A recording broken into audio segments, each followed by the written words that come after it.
The DYAD in the Force. Hey guys, welcome to another episode of DYAD in the Force, episode 224. It's getting long and it's getting high up there in the episode count. Get your mind out of the gutter. I ain't said nothing. Yes, I mean you said it with your face. What's up, guys?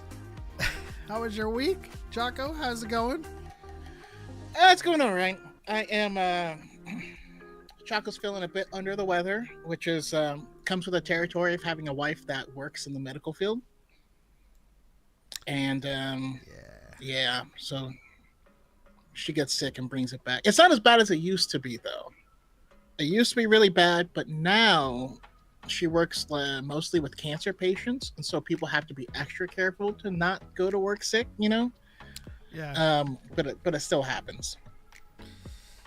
Well, hope you feel better by the end of the episode. I know sometimes that can work with the Force and with,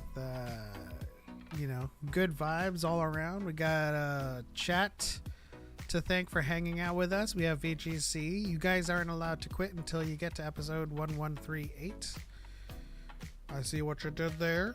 We have Cal4 in the chat. It's Ilias Adams. I think I'm still butchering that name. Yep, a good friend Illy. Kenny, hello there, everyone. So this, Darth Angel on TikTok side, bonjour, Misa ma belle. I don't know what I said. And then we've got 2 frames a second Choco. Now he's back. Okay. What's up, guys? This episode is all about diving deep into Acolyte lore because the visual guide dropped. Everybody that at least knows that it dropped has gotten it. Shout out to Captain Goofy Hunter, Standout Steel. Everyone is enjoying this one. Hopefully you guys picked up your own copy as well, but we also have some other stuff to cover as well, some news, and the topics are yet again, well, just that one topic I keep on forgetting to change. I should just change it to just Star Wars. There you go. It'll just pertain to everything from now on. I don't have to change it. I've been on a RE kick. I finally played the 4 remake, 7 and 8, getting ready for RE9 Weum or Requiem, RE9 Weum. Try your best to say that. RE9 Requiem. But like in the promo, it's Requiem and then it shifts to 9. So how would you say that? Where we 9? Reninium. How's it going, Master James Kenobi? Satil Shan. You can never beat me because she's already here, present. James Kenobi. Isn't it a lovely day? Jose Dark Sky says, I don't know if I can stay along. Acolyte kind of triggers me from 1 to 10 how much y'all like the show. It's a solid 7-8 for me. I have my issues with it, but as a lore nerd, why would I stray from learning all I can from what it introduced? Yeah, so where touch on the lore I thought was great. I'm actually going to and I probably need to do a full rewatch, but I'm gonna put it at a solid 7. Right? It's a good show, great introduction. We just needed more. You know what I mean? Yeah, it had so much potential to get higher. Yeah. but there's a lot of dangling threads. Even though it closed the chapter on the main plot that it was introducing, there were some subplots that had a lot of potential, you know. But we got some good tidbits in the visual guide. But I feel it's necessary to kind of express that much about the Acolyte, because like the same thing happens when we're correcting misinformation about the sequel trilogy. People call us sequel defenders and sequel kids and stuff, and I'm just like, I only like one of those movies. Force Awakens is middling. The Rise of Skywalker is on the bottom. I mean, just by virtue of saying this is what happened in the movie, you're labeled as defending it. And in my latest videos with the Acolyte, you know, correcting the kyber bleeding, the Kiadi-Mundi situation, Anakin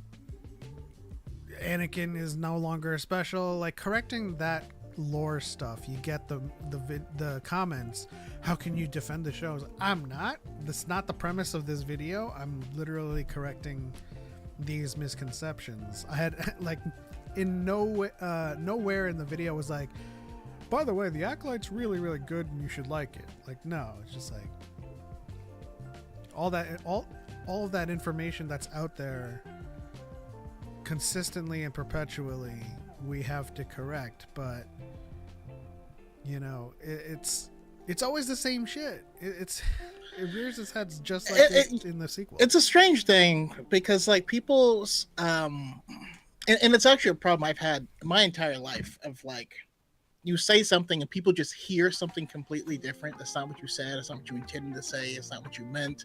And they have no desire to find out what you meant. But yeah, you're just like, hey, this doesn't break any canon. You know what I mean? Like, it's Crystal Blade is supposed to take hours and hours and be excruciatingly painful. And you're like, we've never seen it take hours. It took one panel of a comic. In two comics, it takes one panel, and one that happens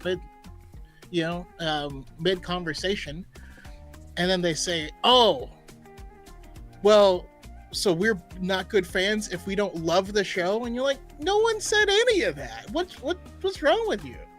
It's okay to just not like it. I'm not." You'll notice in my content, I never say something is good or say it's bad. I just say stuff about it, stuff that happens in it. And usually when we do, that's what the video is about, you know. It's like, so we just watched this show, here's my thoughts on it. But like, for the most part, we're always just correcting information. And I love the kyber bleeding one in particular because it's like a Bible thump. It's like, well, we saw Vader, go through an excruciating process. It's like, but we didn't see Dagon go through it. Like, we have just a few examples of kyber bleeding on screen, and then in the books, none of which is consistent with each other, right? The only consistency is that they're all different from each other. So you can't point to one and be like, well, that's the de facto experience that we should be seeing. No, it's not. And even if they were all the same and this one was different, that still doesn't make it a problem. Yeah. You know what I mean? Like, it means that you need to expand your lexicon, not that this is breaking it. And so that's ultimately the issue, is people seem unwilling to take in new information. But my big thing is like, please don't complain about canon if you don't care about canon. Yeah. I hope I'm saying that right, that name right. Otherwise, I'm just gonna call you Dark Sky. Those are minor things. The majority that don't like the show would agree that Fire in Space and Mundi wasn't the reason, to be honest. And that's not something that we're purporting either. I think that's just the loudest voice and the most consistent one we have to correct. You know, it is, as it always is with the Chuds, the same talking points, whether it's the sequel trilogy, whether it's, Ahsoka or the Acolyte or Obi-Wan Kenobi, they all always have the same talking points. and it's nothing original. Like, you can talk to 10 different people that don't like the sequels, and all of them will say, but Rey fixed the Falcon better than Han could. That's not a criticism of the movie critically. It's a point that you heard that got someone angry, and thus is a justification for getting. And that's the other thing is we are also not saying or claiming that that's what everyone thinks or that's what everyone's mad at. It's just that we do a lot of corrections here, and so if what you're saying is correct, then we wouldn't make a video correcting it. You know what I mean? So there's also a bit of like survivorship bias in what you're seeing on our channels. Yeah. Town on TikTok side says, I love the uptick on these types of conversations. So much misinformation. Yeah. I mean, listen, you can go through our catalog of videos on TikTok or YouTube. None of our videos are about are stitching or in reply to someone saying they hate the show and then subsequently arguing that they should like it. It's all just the stuff that happens within the show that they get incorrect. On the flip side, I hear through the grapevine that our good friend Chet is about to engage in a debate because Matt Walsh disliked the Revenge of the Sith, and I feel like that is a fruitless endeavor because it's Matt Walsh's opinion. I as much as I disagree with Matt Walsh and think he's a douchebag, he hates the Revenge of the Sith. It's not a conversation that you should be having with someone. I mean, I certainly talk to people who hate Sith, but it's not a debate. Like, there's not. You're wrong for not liking it, but but you can talk about your reasons, what you liked, what you didn't like, whatever. Yeah. In particular, the effort to, I suppose, contextualize things, but it's never really a conversation of whether you should like it afterwards. It should be a conversation about engaging with the content and just thinking about it. Every time we talk to people about how they portrayed Luke in The Last Jedi, it's not us saying, well, this is how we feel about Luke in The Last Jedi, therefore you should like it. It's like, have you thought about this? Like, we're just having a conversation.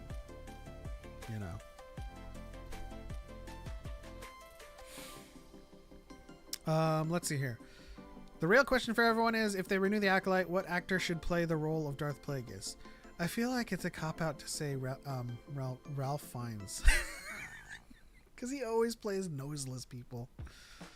Or just has. Sorry. I don't know another role that was noseless for him. Steve Buscemi. I don't want him in Star Wars. Wait, is it him or is it the other dude? Is it it's the You Can Do It guy that's like totally. Oh yeah, no, that guy. So that's Rob Schneider, and he sucks. Okay. Yeah, okay. Yeah, give it to Buscemi. Why not? Or can't believe you said. Or Dave Chappelle.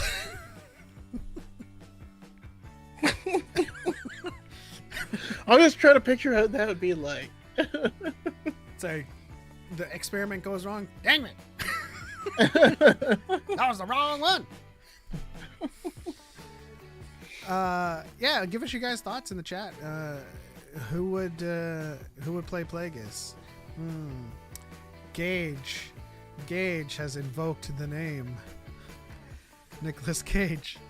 What is it? What is Plagueis? What is something that Plagueis says in the book? He doesn't really say much. No, that's why I can't think of it.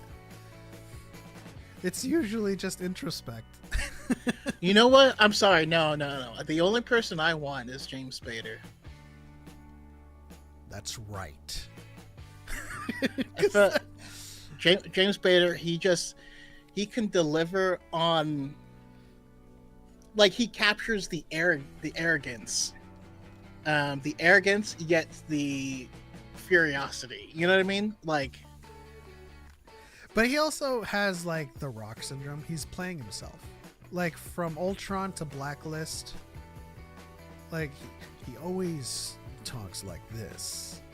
And Elizabeth, you need to think about what you're doing. but that's why I want him to play the role. You know what I mean? Like, Also if you aren't doing an uncivilized. actor who is like has a strong presence, then we can cast anyone. You know what I mean? Yeah. You know, But like the confidence, the arrogance, the evilness, the intelligence, I just think James Spader can pull all of that together pretty easily. yeah. How's it going, Obi-Wan Kenobi? Hello there, DYAD. Lord Goop says Darren DePaul, Valkorian. Well, why don't we just get Valkorian to play Valkorian? We'd have to nerf him, but you know. Ian McKellen. I have once experimented with immortality. Frodo Baggins. Just gonna have Venomous be Frodo Baggins, and it would make sense. I can't picture Nicolas Cage playing Plaggus. 150 years of history, and I'm 3 feet away from the Declaration of Independence.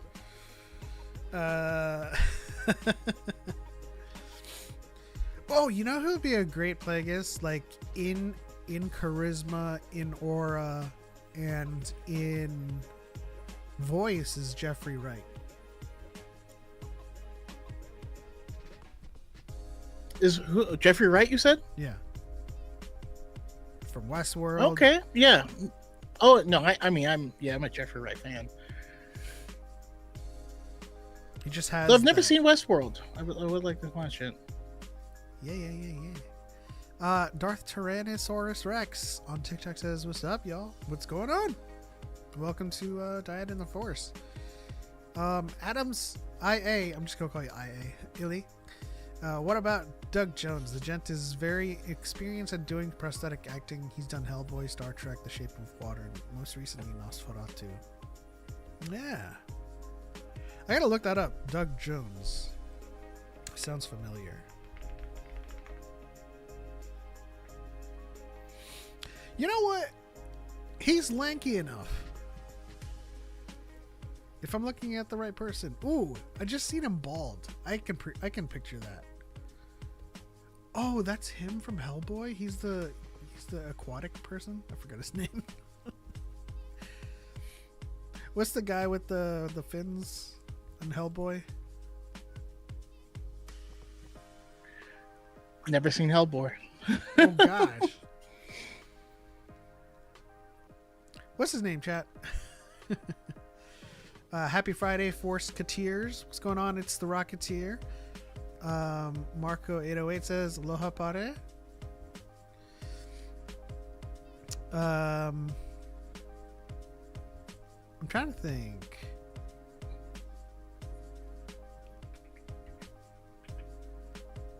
As long as Plaggus isn't CGI and is done with motion capture and prosthetics, I'll be happy. Okay, so wait.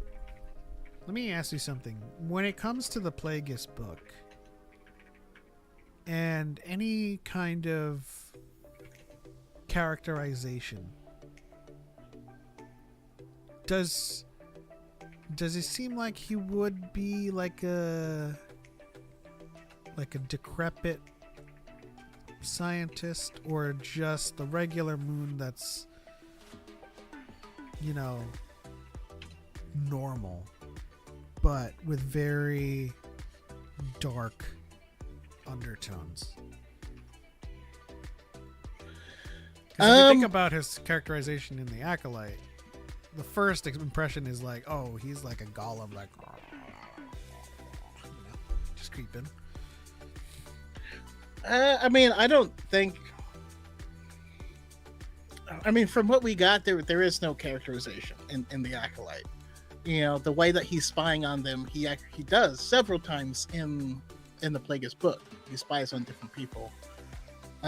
He gets butt naked and swims around in the mud and calling calling wildlife in order to attract someone. Like he's a weird dude, and that's why I go back to James Spader, because he's has that energy where he doesn't care. You know what I mean? He's just as comfortable at an elegant party or in a crack house. You know what I mean? Like. That's just how he rolls. Shout out to Star Wars Collector. Doug Jones could definitely do it, especially after seeing him in Star Trek. I'm a Spooky Kitty. What's going on, Spooky Kitty? Go Pacers. That's right. Is the game going on right now? I thought it was a game yesterday. There was a game yesterday. The Plaggus book isn't canon anymore anyway. It was retconned by George Lucas and Dave Filoni in the Clone Wars when they redid Maul's origin. Or am I? Yeah, I mean it was never canon, but yeah, it's not canon. Sure, yeah. But that's what we know about the character. So there is a thing to say about what people love about the character that comes from that book. But at the same time, you know, he's a character that was named in the films first before having any type of book. So yeah, really it could go any direction. You know what I mean? I mean, our only canon characterization of him prior to the Acolyte was just a name drop. Yeah, a name drop, and the notion that he was killed by his apprentice. Yeah, a name drop and a story that we don't even know whether or not the story was true. So. Oh my gosh, that's a great one, Daxon. I didn't even think about that. Hugo Hey, Weaving. Daxon, download in the chat? Where? Hugo Weaving. That's a good one. Hugo can do no wrong. That's true. But that's like that magnanimous tone. You know? Kind of like of a scientist who's like, I've cracked it. The eternal calculus of immortality. I like that a lot. I mean, you said Hugo Weaving 4 and nothing, so I assume that was for Plaggus, and not for anyone else. But I'm using Hugo Weaving for Plaggus. Rocketeer says someone on Twitter mentioned today that Chimera isn't Plagueis' student, but that P is observing them. So that is correct. So there was a lot of speculation and assumption going on from a Leslie Headland interview where she was talking about the things that she wanted to include in the last episode, where she said, I wanted to include Chimera's master and Yoda, if she could. And a lot of people thought that meant, because Plaggus was there, that Chimera was confirmed to be his master. But if we look into the source book, which is the official canon, it doesn't say that. It just says if we go to that section, which we're probably gonna brush up onto the main main segment just briefly.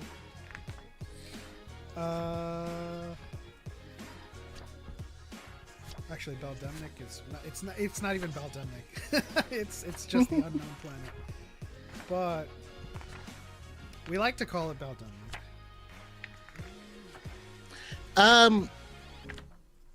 I mean, it is. Yeah, it's got cortosis roots. Might as well. I mean, no, but that's literally, you know, Leslie Headland said that's what she was thinking when she created the planet.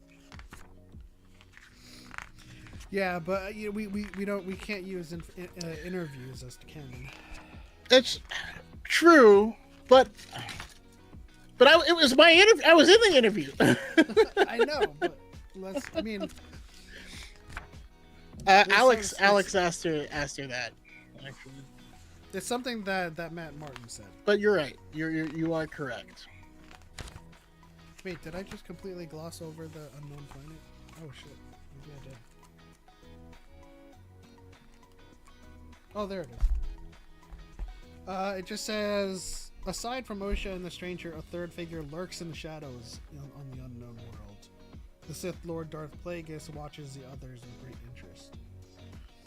And so, other than that, there is no other modal that kind of suggests Plagueis is affiliated with them, training them. If they know about Plaggus, it's, just judging from this modal, it just says he's watching with great interest. He will watch their careers with great interest. It's Belnik as much as Starkiller Base was Ilum before it was confirmed. I mean, true. I mean, I might even be wrong about that, and it might be in complete locations. But if it doesn't say it in this most recent book, it probably doesn't say it in complete locations. But yeah, there's no confirmation that Plagueis is the stranger's master. And honestly, from the show, I didn't really get that notion either. Like, it didn't seem like Chimere or the stranger was alluding to a master of his own. You know? Yeah, it seemed like he just wanted a pupil. I mean, I honestly think he's someone... I feel mostly, even the way he said some might call me Sith, you know? This leads me to believe that I still feel like he maybe was following Sith teachings, you know, but he was not part of, you know, the true Sith, right? The true Bane line of Sith. Because that's one of the things that Plagueis does do, is he checks out dark side users to see if they're worthy of becoming his apprentice. Yeah. People diss the show. It could be interesting. It could have been interesting to see if they, you know, like she becomes his pupil, they grow, but they're like together and all this stuff. And then eventually Plagueis is like, hey, we're bringing you up to the big leagues, but only one of you can do it. And they end up having to go against each other. That'd be a pretty cool conflict, you know? Darth Angel says, weird that Chimere never felt Plagueis' presence. Well, funny that you mention it. Because Why is that weird? Well, there is an in-universe explanation. They're on a planet filled with cortosis. And it says here in the book, the stranger is clad in a battered helmet and gauntlet of cortosis, a rare metal with unique disruptive properties. It grants it effective conductive qualities. It has the ability to absorb and temporarily destabilize kyber suspension fields. And well, there was more to it. Hold on.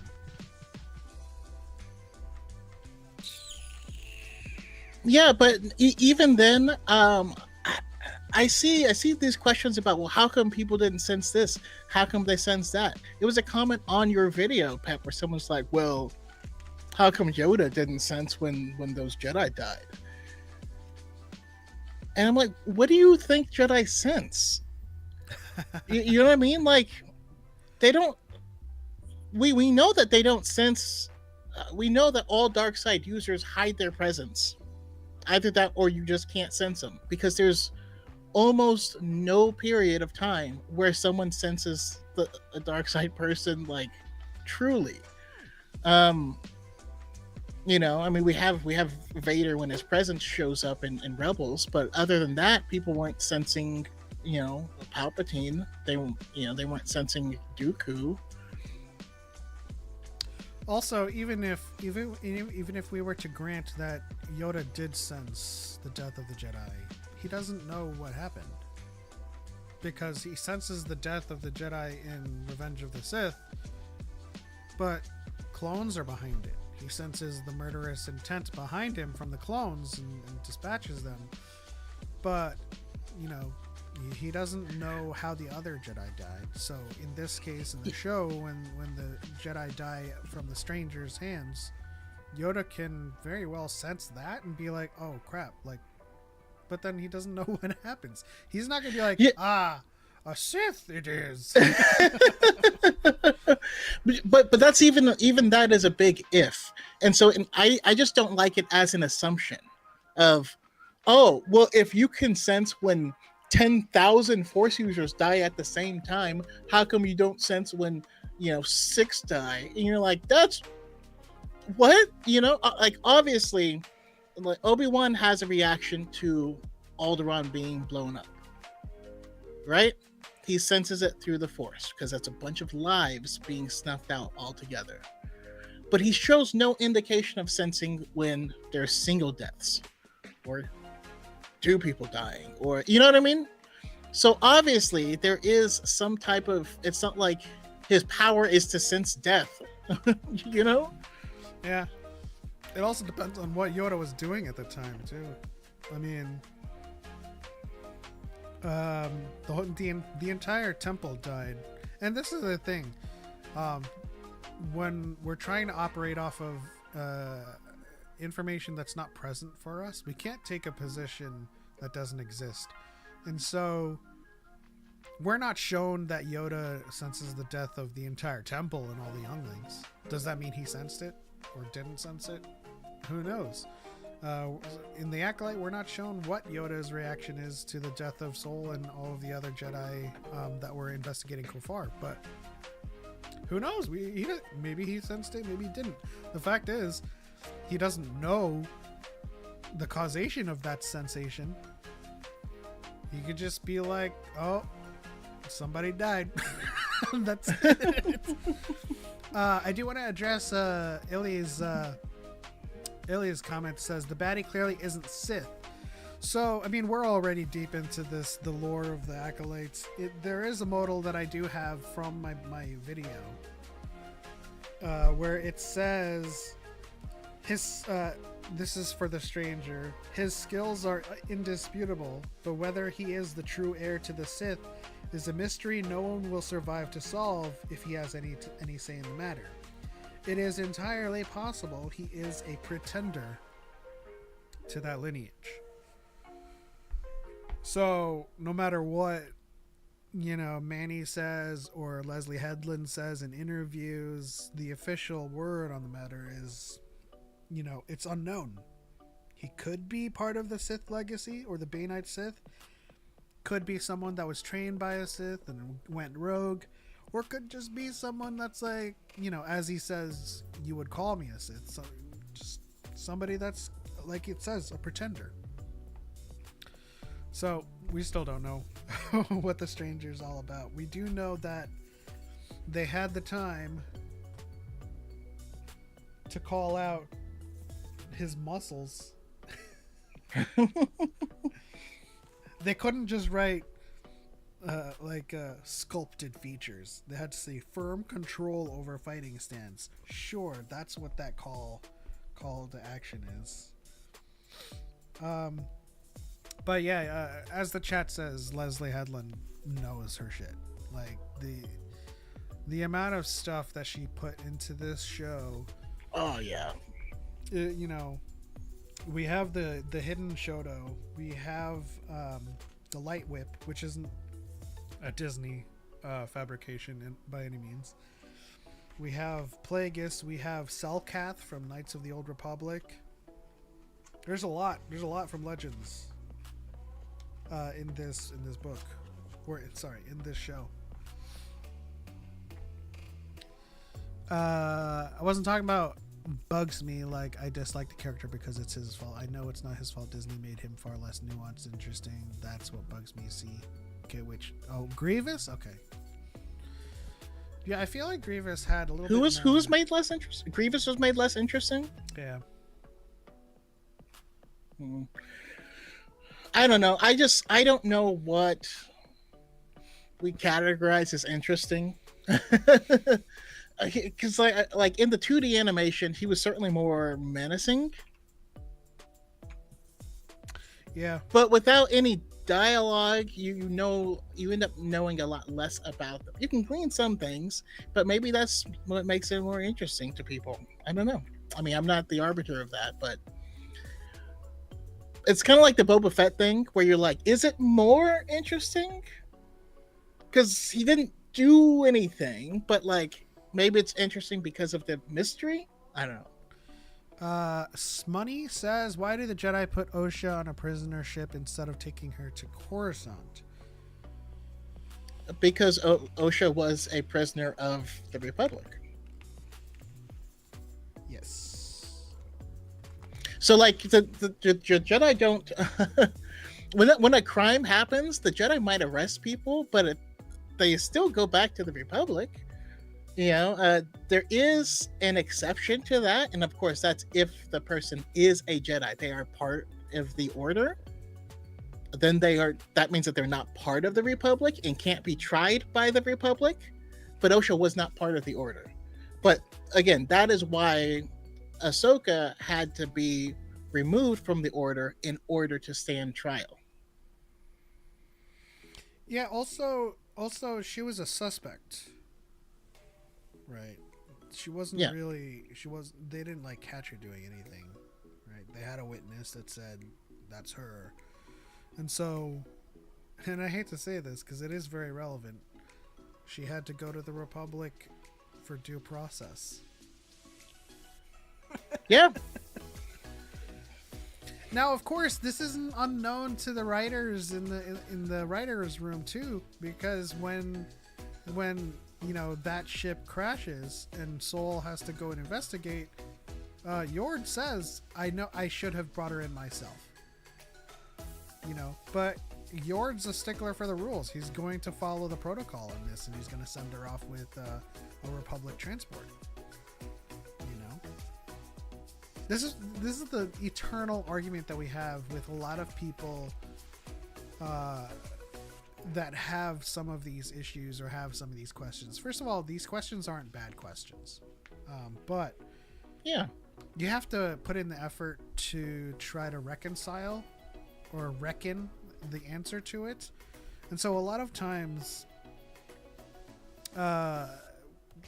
those questions are answered in the show and it's not lost on the writers, right? So just like in The Last Jedi, when Snoke says, you know, you lost to a girl that had never held a lightsaber, you were unbalanced.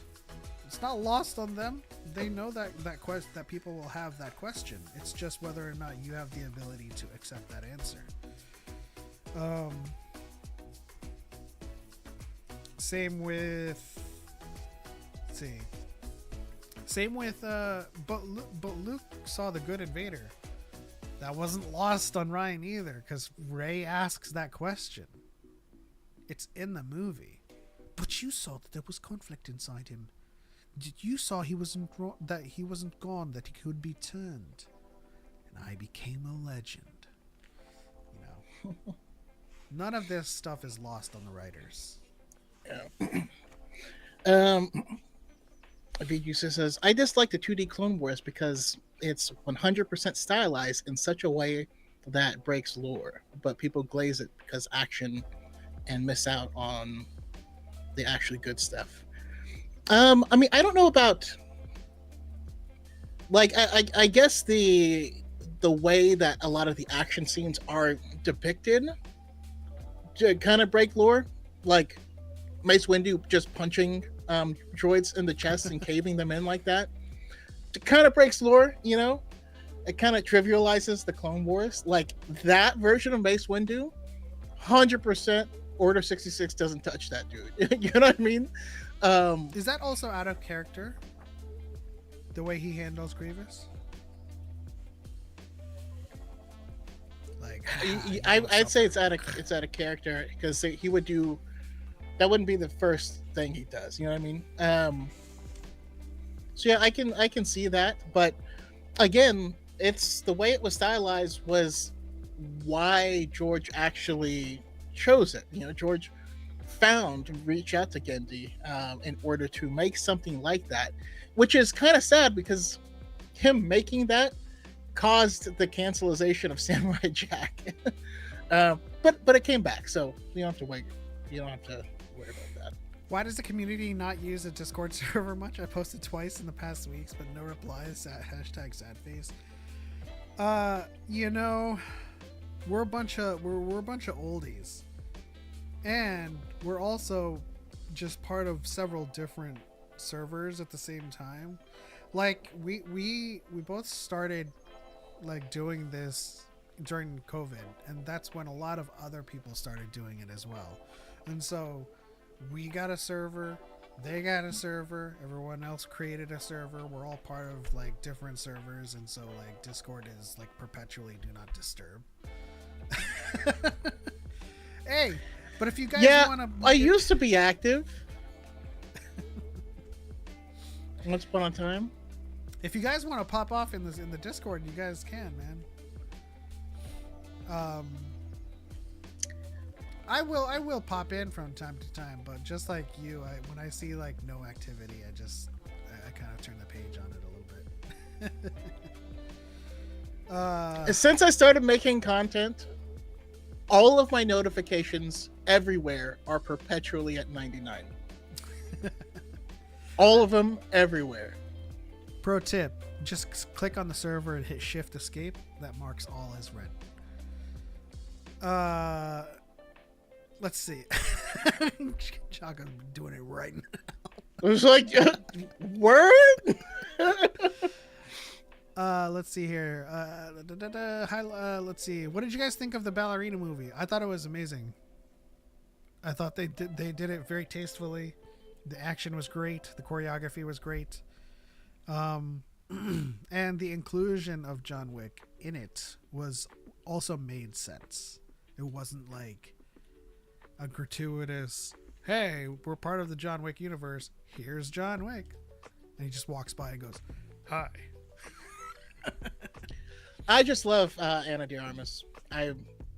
She's incredible as a person. She's incredible as whatever she wants to be. Ever since I watched Knives Out way later than anyone else should, you know, and we're like, damn, this was just a really good movie. You know, I saw someone talking about Sinners. Oh, Nemo said Sinners is your new favorite horror movie. I suggest you watch Lost Boys, because I feel like Sinners takes a lot from the Lost Boys. It's a very kind of old-fashioned underworld monsters kind of. I mean, Lost Boys is my favorite vampire movie. Yeah. If you haven't seen Lost Boys, give it a shot. It's almost the same kind of flavor as Sinners, but Sinners is great too. I'm not taking away from Sinners. I also really telling me you like Anna. Listen, man. There's a reason. There's a reason I married a Latina. You know what I mean? Hey, I'm on a kick right now, but I don't know if I'm gonna be able to. I don't know, subdue it. I don't think I want to. Subdue. I don't know how I'm gonna deal with it. When I saw her in Blade Runner, I was like, people can look like that. She looked a very certain way in Blade Runner. So I don't blame you. I wasn't expecting John to be in it, but I loved it. I mean, there was a ballerina clip that they released where John was in it. Of course, some people try to avoid, spoilers and clips. I happened to see the thumbnail. I'm like, oh, John's in it. Might as well watch this clip. And that's another thing. Can y'all stop putting the spoiler in the thumbnail and then titling it spoiler alert? Seriously.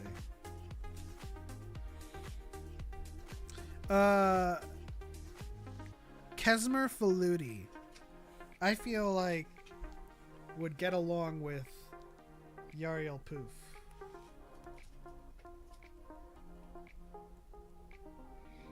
Okay. Yeah, I actually haven't quite picked that up yet.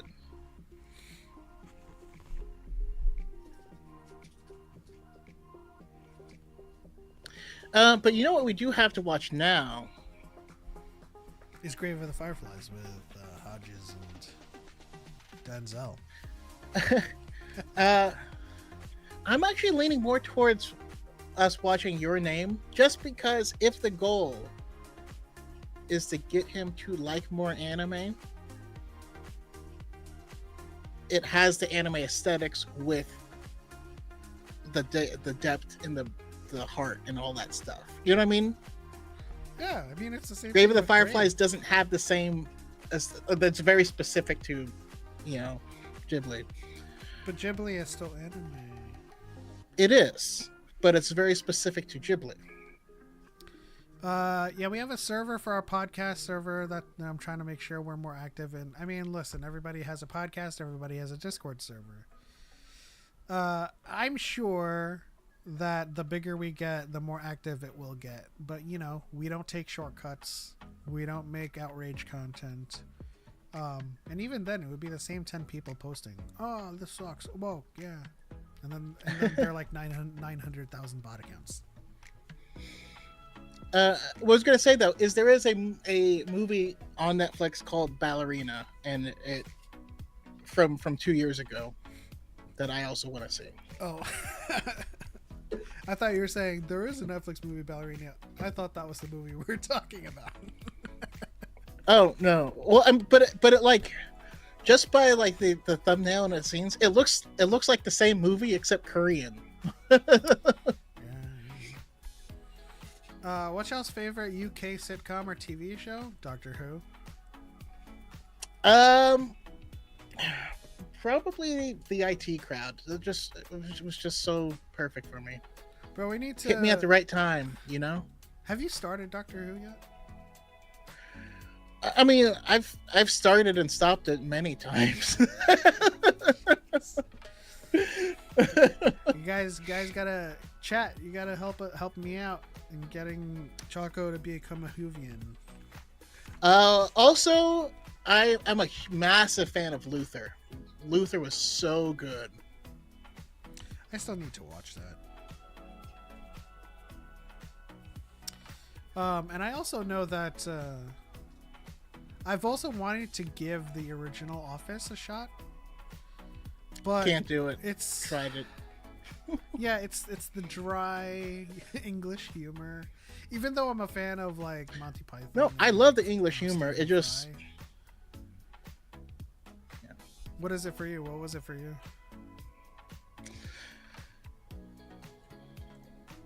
I mean, it's just a different type of show. Like they honestly don't truly belong in the same genre, I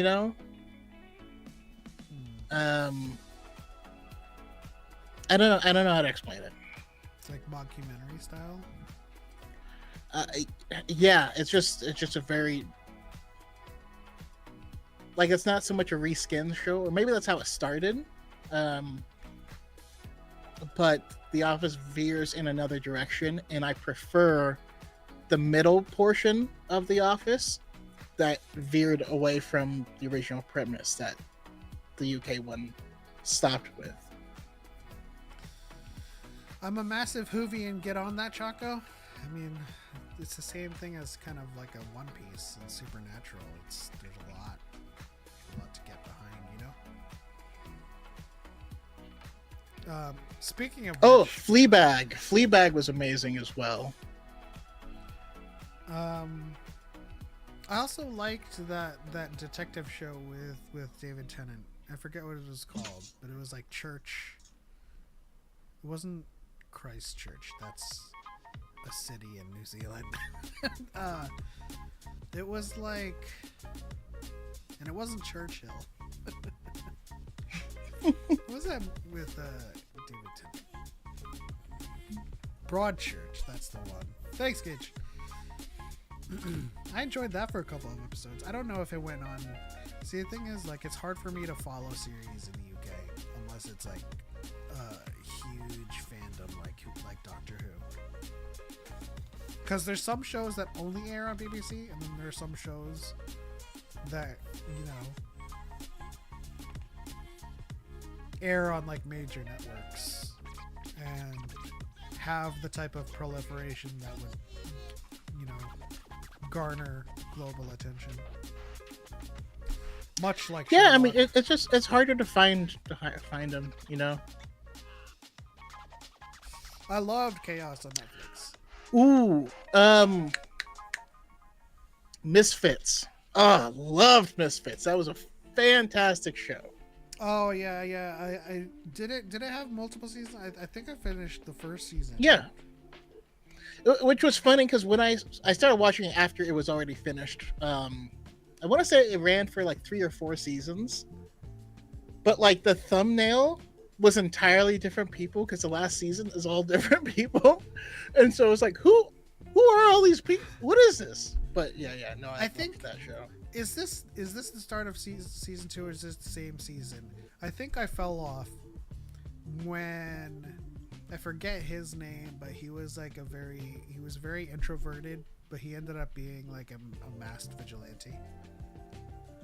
Yeah, it was like there was like this temporal aspect to the show that started to kick off. I was like, oh yeah. No, that's in season 2, before he started torturing people on Game of Thrones. Yeah, definitely. Gotcha. Yeah, what was his name? It wasn't Ramsay Bolton. It was great though to see how many of those people showed up in other stuff, and you're like, hey, you know. Has anyone watched? He's on Umbrella Academy, you know. He's the same guy. Has anyone watched the UK show Vera? No. Vera? No. Yo, we're on the Star Wars. Sorry, segment. love. We're in the Star Wars segment, and we veered into chatting about mixers. Should I not have skipped Mixer? Yeah, this is the Mixer, right? All right, let's go back in time. Is it a Mixer? What's early? But what? Oh, and then of course, you know, Sherlock. But what is the what's the UK show that we haven't mentioned that we should be watching? You know, if I'm missing out on something, I want to know. Yeah, I used to be really. So Vera, okay, I'll have to check out and see what that is. I've heard some. The Crown, I've heard good things about that. Also, I don't know if you watched Adolescence. That was really good. I watched that in one sitting. I did watch one season of Sex Education as well. Wow, there are a lot of UK shows that I just didn't know were UK. Also, I mean, do you guys consider Ted Lasso a British show? Because if it is, it would be my favorite. But like, it's like both British and American, and I think it was like the release was for America. You know what I mean? So I don't know if I can truly consider it a British show.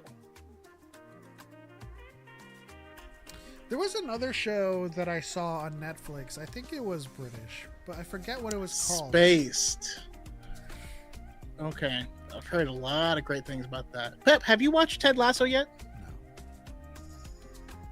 Watch it. It'll make you a better person. I swear to God. You watch it and you're just like, well, better than more better. More better than I am. Yeah, speak better. There was this one UK show that I saw that it was like, I forget the name of it, but it was about like 2 teenagers that like connected with each other and went like on like a road trip, and it was like I don't know if I'm like completely Euro trip? No. Scotty doesn't know. It was almost like it wasn't the end of the world, but it had the similar title in that regard. Forget what it's called. But if you've seen it, let me know in the chat because I forgot the name of it. Real question, UK Shameless or US? I prefer US. I haven't seen the UK Shameless, so I can only prefer the US one. Huge fan of Bulma. Oh, Emmy Ross. Emmy Rossum. Do you know Emmy Rossum? Now, I more? was directed at a UK game show where you are trying to see people to date, but everyone's just naked, and the thing slowly moves up. So like you'll see people's feet, and then they ask questions, and then it goes up, and then up, and then up like that, and so Jeez. So like there'll be a girl and then a girl who's like the contestant, and it goes up and until it gets to a point where it's like just balls, and you're like, what is this? This is such a weird balls. Show. Who made this? Someone from Newcastle. Yeah, I don't know. It's funny. It's just like why is this a thing? Go see Teenage Mutant Ninja Turtles 1990 as it returns to theaters August. Ooh, a little too Ralph. It's coming back. Yeah, Secret of the Ooze was literally my favorite movie growing up. Secret of the Ooze is, the sequel is superior. I'm sorry, but go Ninja, go. That's the one with Reyes Jr. Vanilla Ice. Oh, with what? Reyes Jr. Ernie Reyes Jr. Was he the Keno? Yeah. Was that a Newcastle dig? Wow. I mean, that's I only know three things about the UK: London, Woolwich, which is where we stayed, and Newcastle. I might have said no. I know Liverpool too. I might have said Liverpool. Vanilla Ice and Ernie Reyes are in Secret of the Ooze from 1991. Yeah, that's my favorite one out of the old Teenage Mutant Ninja Turtles too. Go Ninja, go. Orphan Black was amazing. I loved that show. It's why I love Tatiana Maslany so much. It was so good. What, you don't like her as what's her name in Fresh Prince? That's a different Tatiana. Oh, Tatiana. That's Ali. Tatiana Ali. No, Tatiana Maslany as in She-Hulk. Oh yeah, Torchwood. Man, how can I forget Captain Harkness? That's another thing that spawned out of the Whovian verse. Yeah, Torchwood did. No, there's a scene in Orphan Black where it's one clone pretending to be another, and you can tell who it is and who they're pretending to be, and that is a level of acting that is incredible. You know what I mean? You're like, that's Sarah pretending to be Rachel. That's crazy.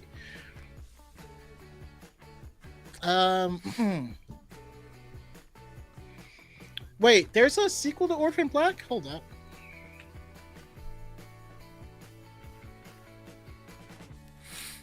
I'm trying to remember the name of that Netflix that.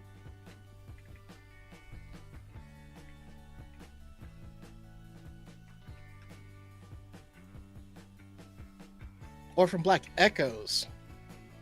Interesting. I'll have to check that out.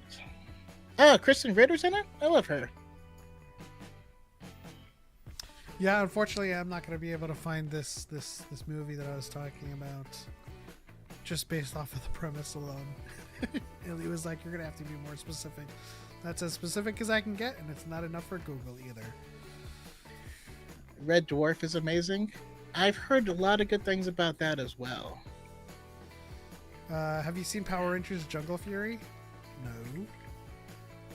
I'm not a huge Power Rangers person, like Super Sentai, like scene.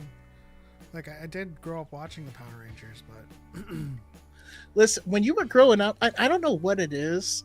I feel like for a lot of us, when you were growing up, it was either Ninja Turtles or Power Rangers, but not both. And I don't know why.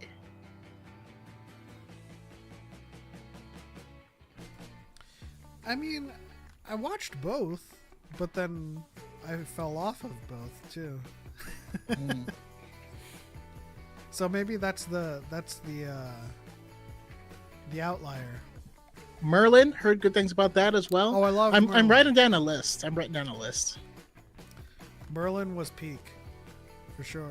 Oh my gosh, that's where I fell in love with the actress who played was it Morgana in Merlin? I saw someone fan cast Audrey Arona as Wonder Woman.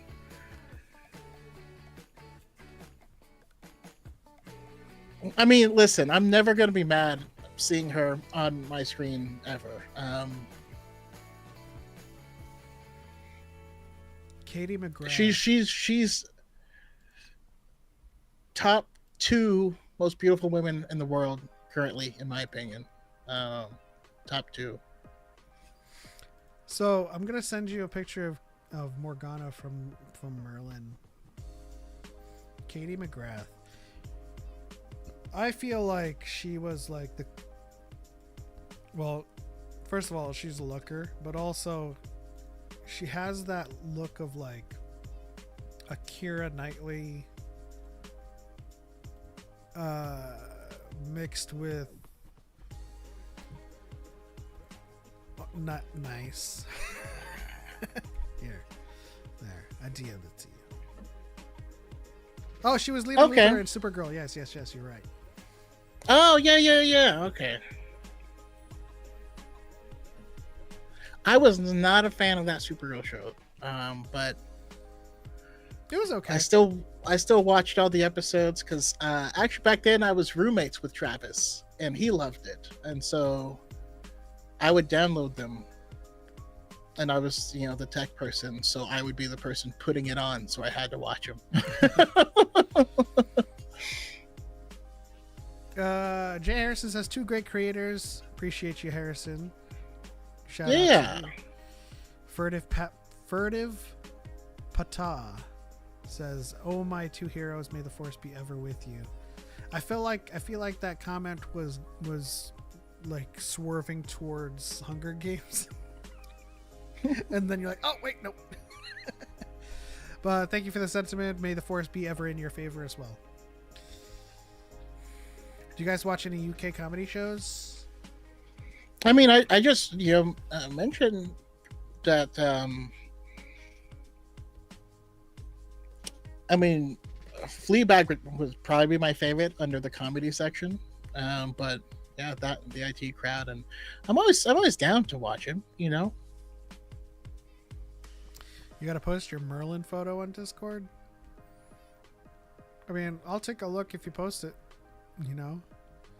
That's the thing. I think in order for us to be more active on the Discord, y'all need to be more active and then let us know.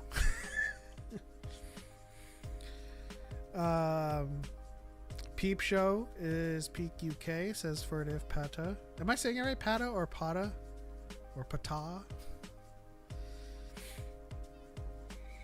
I mean, I remember watching The Mighty Boosh on Adult Swim.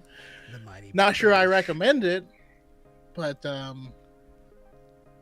any UK game show? I mean, I've watched Top Gear a lot. Oh, Top Gear was amazing.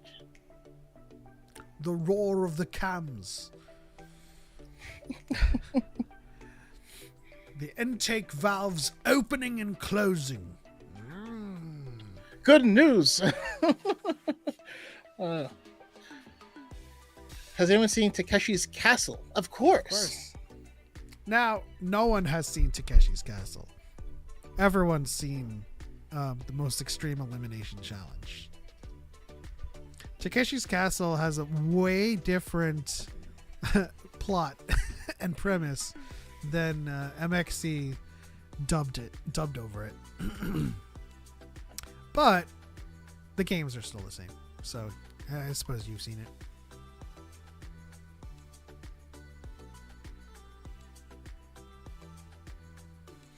Oh, there's that UK spelling in action. I've seen tons of Aussie TV. I love Aussie TV. That's my childhood right there. I don't know if I've seen any Australian TV What's shows. Aussie TV? Yeah. And that's one of the things I liked about Netflix is it introduced me to a lot of different shows from different places. You know what I mean? Yeah. That's odd too, because like I'm always served shows that are either US, UK, Korea, Chinese, and Japanese. Sometimes Thai, sometimes Filipino, based on my search history. But I don't know if I've ever seen an Australian. Maybe I have, and I just don't know it's Australian, to be honest. You know? Is Crocodile Hunter? Crikey! I don't know if I would call that Australian TV. That's like an Australian guy on TV. Diet Silent Library when? That's a good one. Yeah. I don't know how we do it, man. That stuff was funny though.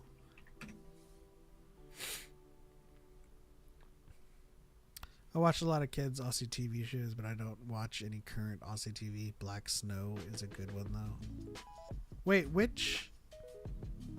Where does Black Mirror come from? It's on Netflix, but it is a UK show. Oh, okay.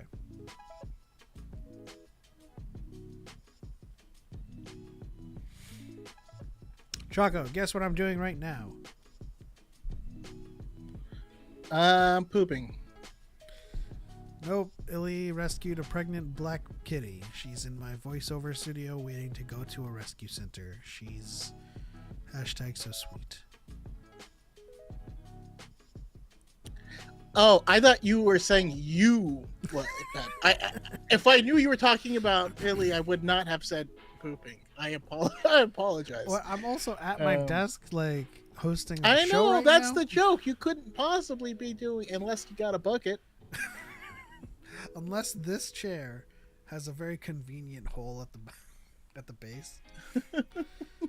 What is Black Snow? Stars Travis Fimmel, who plays Ragnar Lothbrok in Vikings. Sorry, Lothbrok. Okay. You know what? Hot take. I enjoyed Travis Fimmel in the Warcraft movie. Not a lot of people did. But of course, in order to enjoy something that is an adaptation of a game that you like, you have to put aside the game. Otherwise, people are complaining like, "Well, that's not what happened." What do you mean that's not what happened? Like, you're playing, you're accepting quests and doing the quests. It's the premise of the movie, although it changed a lot of small details, is still following the premise of the Warcraft narrative entirely. I don't want to make this a Warcraft show. So what you got on your show watch list after this conversation, Choco? Well, after this conversation, sorry, my first answer was going to be super random. I was going to say Supercell, which is I've been meaning to watch. It's like a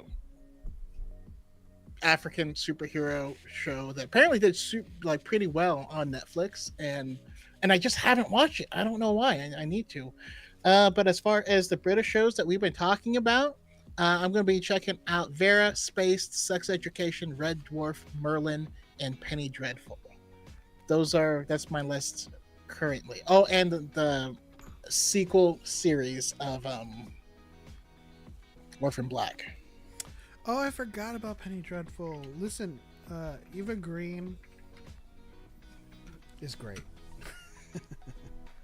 Yeah, so that's on my list. But before I get to those, I still have Supercell and We Are Lady Parts. Oh, bloody Ellen enjoyed him, mate. I think that's how Connor wanted to say that. But before I get to any of that, I have to finish the Blacklist, which is taking a while. You finished that whole Blacklist? show, right? Right, Pep? With Blacklist? Yeah. With Spader, yeah. Spader. Like, I'm in season 8, and I'm finally on the episode where you find out what the hell the past is. And the whole time, I'm just like, you couldn't have just told us this earlier. It would have saved us a lot. But I still haven't gotten the full explanation. So I don't think they knew. I don't think they knew back then. No, that's a good show. DYAD should consider coming to Rebel ScumCon in Texas next year. We are. Yeah, I think we are going to do it. You know what I mean? I think that it's more likely to happen than not at this point in time.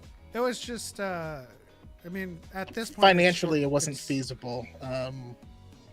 But also, I mean, at this point it's short notice too. Like I could technically rummage together the finances to do it this year, but then that would put me behind. So yeah, I mean, next year for sure, with more time to plan it and to save for it. You know, get there, have some ramen with people.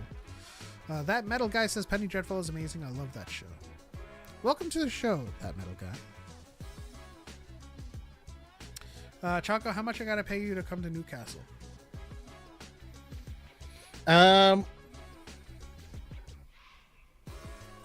6. You Just 6. Oh, sorry. Because I have my Netflix open right now, and I was looking at it, and I went to answer, but I left my mouse over a thumbnail, and it just started. So I left my thumbnail over The Last Witch Hunter, which I have no idea what that is. And it's like an action movie with Frodo Baggins and Vin Diesel hunting witches, and it looks super weird. I'm gonna have to watch it just because I was just like, what? Anyways, if you brought out both me and the missus, we'd come. That'd be cool. Shout out to and thank you to Furtive Patah with lots of beer for subscribing to the channel on the TikTok side. Also, shout out to Star Gonzalez, who says, "Hi, friends, the lore masters, I should say. I'm going. I got invited to the Rebel ScumCon." Yeah, they were. I believe when we spoke to them, they were talking about it. Also, Kati as well. Katarina Cruz, another creator. I think they actually reached out. Who just said that? Star Gonzalez. Okay, cool. Yeah, Marianne said is going to be there and do her panel. Plenty of DYAD in the Force contributors, which I believe. That's why I think we should do DICON there.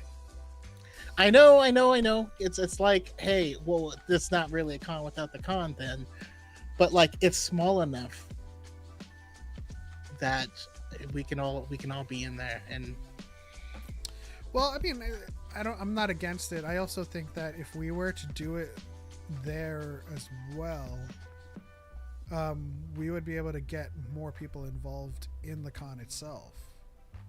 Exactly. So we could have a lot of people putting up, doing panels or selling their stuff, and it would just be a lot of fun. Plus, it wouldn't be expensive to stay down there, and they're saying that the area itself is good full of restaurants and places to stay and all that. So I think it'd be good. Yeah, we should. We'll definitely connect with the guys over at Rebel ScumCon and see if they can, hook us up with or introduce us to some folks that could, give us the skinny on hotel connections stuff and see if we can't, make the same arrangements we made for the first one. Random question of the podcast: debate the perfect sandwich from the fillings to the bread, condiments, etc. I mean, it's going to come down to preference. I don't know what to say. I'm not going to debate Choco on the perfect sandwich, but I am going to express my perfect sandwich, which has always been a BMT.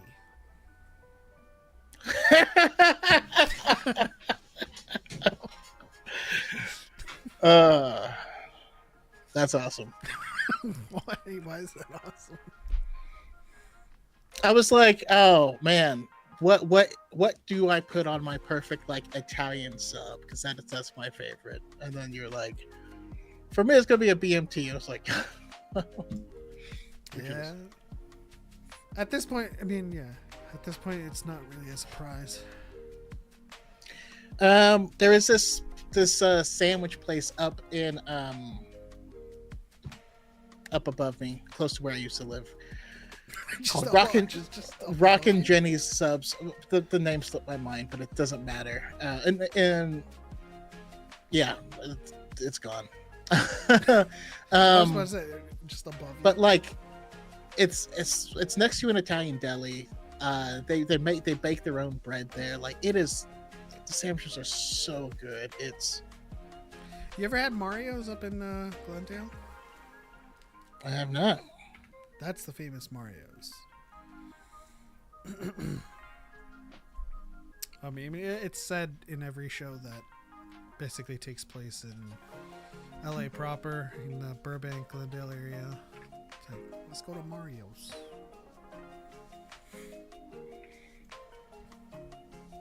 They're only in year Is it 2. because of that, or is it because of the name? Yes. I just been like, no, their sandwiches are really good. Oh yeah, and I don't doubt that. I'm just saying, if you're watching a show and they want it clear that they went to an Italian place, I can picture them just writing, they went to Mario's. You know what I mean? Let's see here. Underrated... Although there is supposedly, why am I out of focus? There's supposedly one of the best sandwich places down here near where I am, and I have yet to try it out. I might.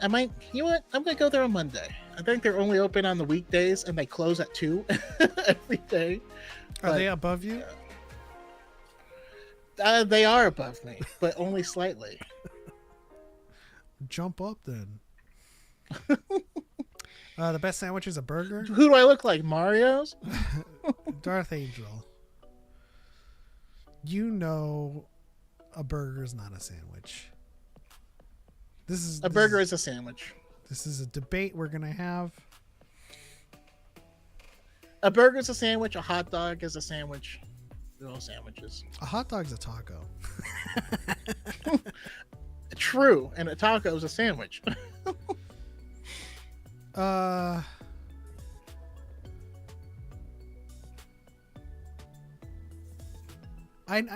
had so much better points. I'm not remembering them, but a sandwich is 2 pieces of bread and something in the middle. You've never had an open face sandwich? No, it's called toast. Even if it's not toasted? Yeah. So even in Scandinavia, they have open faced, what you would call an open faced sandwich that is called their language for toast. What if you close the sandwich? What do you mean? This is why I call subs.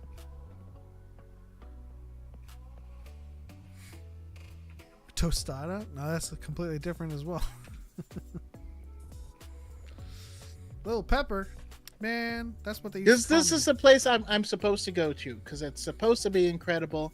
I have yet to eat their sandwiches, but if you look at them, they look pretty good. You know what? They kind of look like the focaccia. They kind of look like this place called Oinkster. Let me see if they have an Oinkster by you. Or is it just... Anyways, yeah. Sorry, we got derailed into Sandwich Town. No, Oinkster is you guys here. in the audience, what is your dream sandwich? What's on it? And you don't even if you can't get into all the specifics, because for me, specific, like I love Italian sandwiches, but this type of meat can vary. It just needs to have a specific overall profile. Yeah. You can achieve that profile with different cuts, but it just needs this overall profile, if that makes any sense. Why doesn't their menu have pictures? You're failing me, Oinkster. So if you don't want to get specific, you just give us the overall. If you need to go with a Reuben, or if you're a pastrami person, or which I like pastrami, but I do more often. But I need pastrami places to give me like 2/3 of the meat. You know what I mean? Yeah. Which is not a bad thing. You know, I still get the sandwich and I just take, some of the meat out and I save it. Does anyone else do this, or am I like a weird person? I will save parts of food so that I can eat it in my eggs the next day. I think it depends, yeah.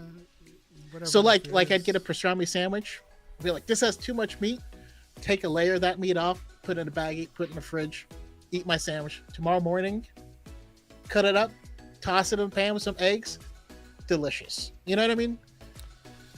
I'd even do that with Mexican food. I would purposely eat overstuffed tacos in a way where meat would fall out the back, and then the meat that you catch, eggs.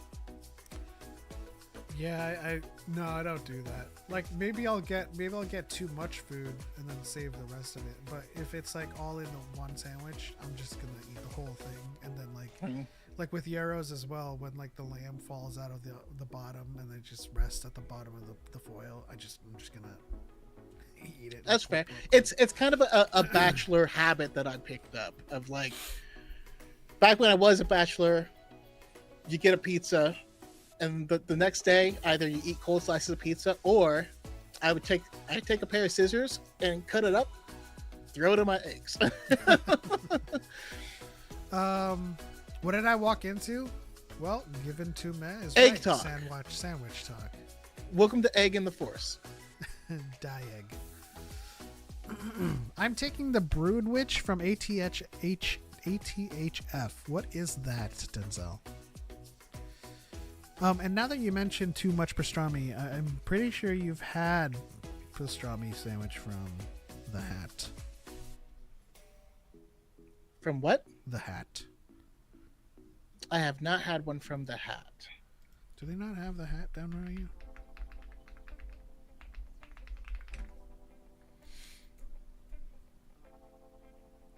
Oh, I guess they don't. Oh, the Brew Witch. Okay, from H. You just said AH. I didn't put together Aqua Teen Hunger Force. Gotcha. I'm picking up my blaster, putting it on my side, getting on my Falcon, Wookiee on my side. Jesus. What kind of bread though?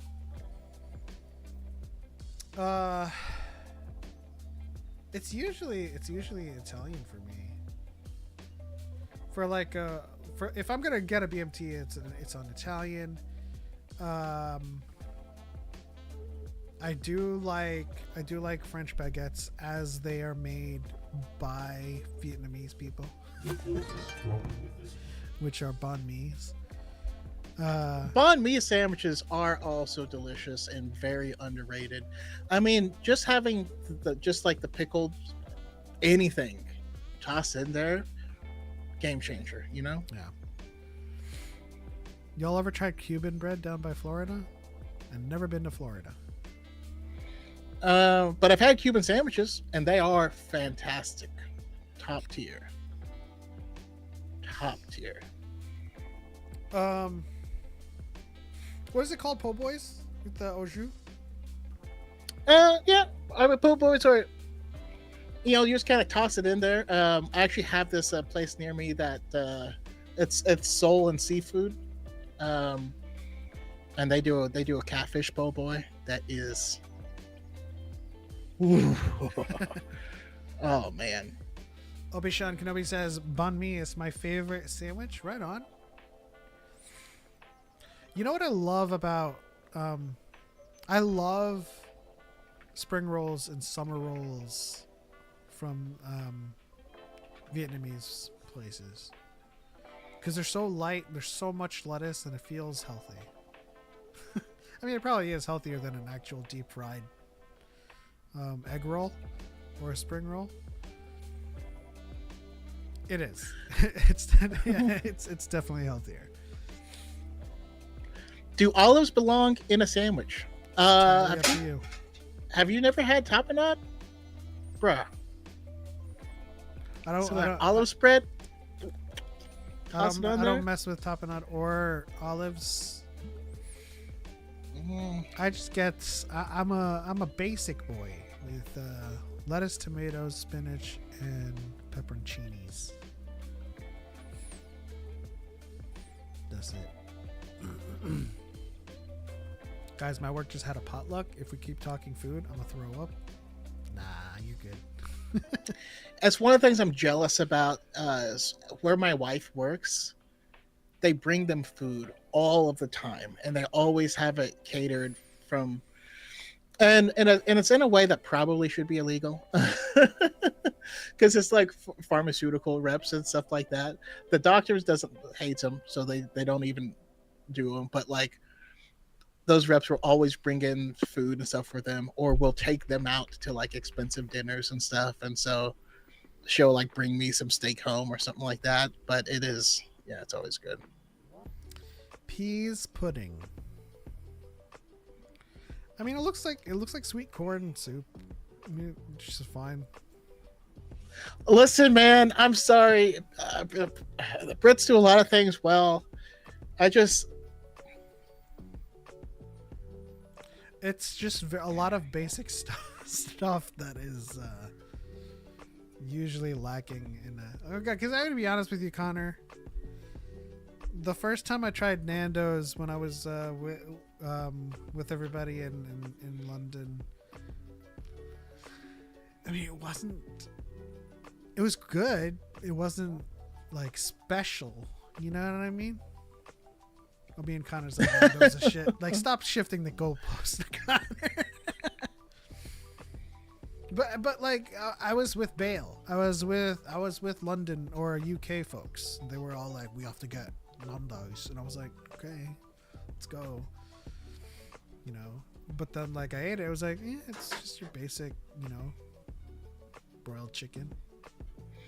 Well, I'm just like when a British person tells me to try any sort of like pudding, I'm like, I know it's not the type of pudding I'm thinking of. It's gonna be something weird. I don't know, man. I mean, you want weird? You come down and have yourself some Filipino dinuguan. Yeah. Do you know what that is? Had to have some what? Dinuguan. Nope, not familiar with it. That's pig's blood stew. Pass. But it's really good. It's really good. It's one of those things where like pig's blood, but it's not a stew that's filled with pig's blood. It's seasoned with pig's blood, and then they put other shit in it. It's split peas paste. You spread it on bread.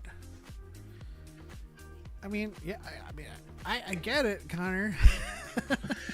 The other day, I guess it was like a couple weeks ago. Someone on TikTok, they showed someone from the UK did a tour of all of the what do they call it? It wasn't like it was supposed to be like almost like cheese fries or whatever. Like some of it was cheese fries, some of it was like nachos, but all of it was just either a plate of fries with like one slice of unmelted cheese sitting on the top of it, or chips with one slice of unmelted cheese. And like they went to different places. Some places it would be two slices, or it would be. I'm like, how do you? They don't melt it. Like, what? How do you eat it separately? Do you hold it in one hand? Like, what is it? We call cheese fries or cheesy chips. Why don't you melt it? Do you pick it up and like take a bite with a bite of that? What's wrong? Just heat it up. I mean, even in burgers, you gotta put that bowl over it and melt that cheese on top of the beef. You can't. I melt it, but like normally it's not melted, and it just sits on top like a. It's offensive. Y'all need to go to Canada and get some poutine. It is delicious. Perfect sandwich is 2 slices of bread, butter, and sliced banana. It's good. Sue me. Listen, Goob. There's nothing wrong with that. All right. So what is your go-to just simple ass sandwich that like does not require you to go out and get ingredients, and it's just always like a staple for just that quick bite or quick snack?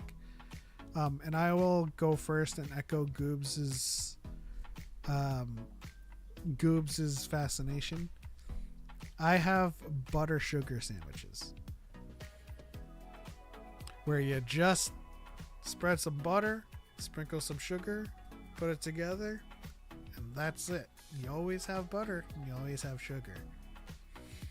I mean, mine is so we always have granola, right? So I do peanut butter and honey, and I put some granola in the middle. That is my favorite if we have granola.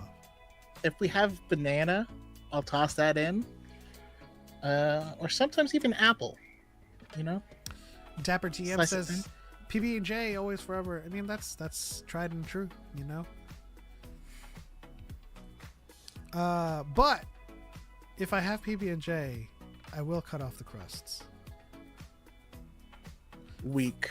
For some reason, no, but for some reason, I love the texture of soft white bread and PB&J, and like whenever it gets to like a crust portion, it never has enough of the mix of the both because it's crust and it doesn't absorb. I mean, you're not wrong, but for me, we grew up super poor, so there was no throwing away the crust. So we actually eat the crust first. Oh, we use them as croutons. So I eat the crust around the sandwich, and then I eat the That's sandwich. going to be an OnlyFans _ charge, sir. Kenobi has become a member of the DYAD Squadron. Hey, Abishad, thank you for being a member for 30 months. Damn. Let's get back to what's really important, the stranger's muscles. This is true. We will. I mean, we can mix and match. You know, this isn't a show that is so rigid that we can't talk about this stuff. But when it comes to cutting off the crust, we cube them and we toast them and use them as croutons. Okay, so which meaning that you cut them off before you make the sandwich. Yes. Otherwise, you'd have little bits of jelly and peanut butter in your croutons, and I would throw up if that was the case. Connor says we call them jam jelly here. Listen, guys. Just You know what's the it difference is. between jelly and jam? There is Sorry. a distinction. there's a distinction. There's also a pretty dirty joke. Nutella sandwiches was my childhood. You know what it was? It wasn't Nutella because we didn't have that luxury, or I don't think it existed back then. But it was similar to butter and sugar. We'd spread butter and put Nesquik. Toast that. Chip sandwiches decent. I put chips on my sandwiches. But you put butter and then Nesquik powder, and then you toast it, and the Nesquik powder melts into like a buttery chocolate. You eat that. That's pretty good. Very unhealthy.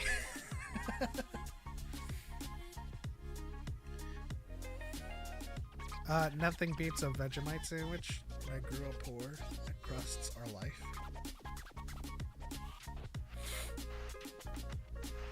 I mean, do what you're gonna do. I kind of want to hear the joke now, Choco. Okay.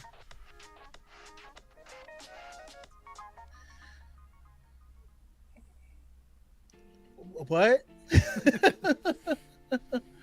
I think you had a joke and you didn't follow through. Oh no! I just said that there is a dirty joke there, and I don't want to say it. It's I'll leave some blanks in there so you can figure out what it means. You know what's the difference between jelly and jam? I can't jelly my. Never mind. But you see where it's going. Yeah. In actuality, the difference is the size of the chunks of fruit that end up in it. You can't say that slowly. The difference is the size of the chunks. Oh. Darth Angel says, I'm from Canada and I don't like poutine unless it's skinny fries and shredded cheese. Okay, no cheese curds for you. That's fair. That's fair. I'll just say specifically duck with poutine. It's rich. It'll have you moving slowly, but it's good. Dapper coming in with the technicalities. Jam is made from whole fruit and jelly is made from juice. That's correct. And what's marmalade? Oh, that's a good question. Marmalade is made of the ghost of fruit. I don't know. Preserves is just less crushed. Like, preserves is just jam with chunks in it. Okay. Dapper says marmalade is jam, technically.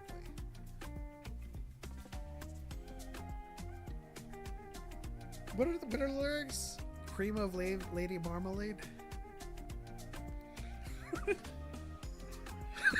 It's not cream of Lady Marmalade. No, it is not. Oh. That's the lyrics on that. Voulez-vous coucher à mes mains? Oh, Creole. Yeah. Creole Lady I always thought it was cream of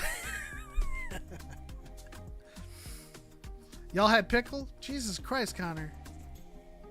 It's like you're naming the most basic foods on the periodic table. Well, not the periodic table, the food pyramid. And you're like, y'all had that? Of course we've had pickles. I can't jelly my fist into where? Yeah, I mean, you could take the joke a number of different ways. Just the way I heard it. It wasn't fist. Especially if you were using jam first.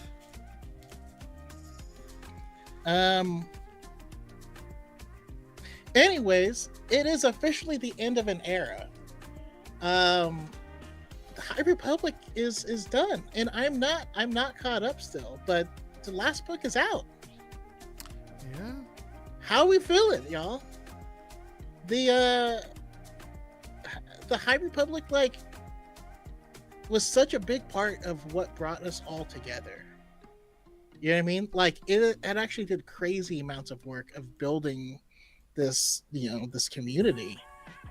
It's one of the reasons we're such good friends with Cal, is he just showed up in our chat, at a during the high ground, and we're just like, hey, you seem cool. And now we're all great friends. I don't know. How do you feel? How do you feel about the High Republic finishing up? So I'm about halfway into Trials, and I was on Podwans last night talking about the High Republic. And as much as I love this tattoo, I mean, this era has eclipsed the Old Republic now. Like, now that it has an end and a start, it's been such a contentious ride from phase to phase, but it has truly given a really, really clarifying look into what the Jedi stood for, how they operate in the galaxy, and how that was perverted, with everything they had to deal with, and how that was misconstrued into what they were in the prequels.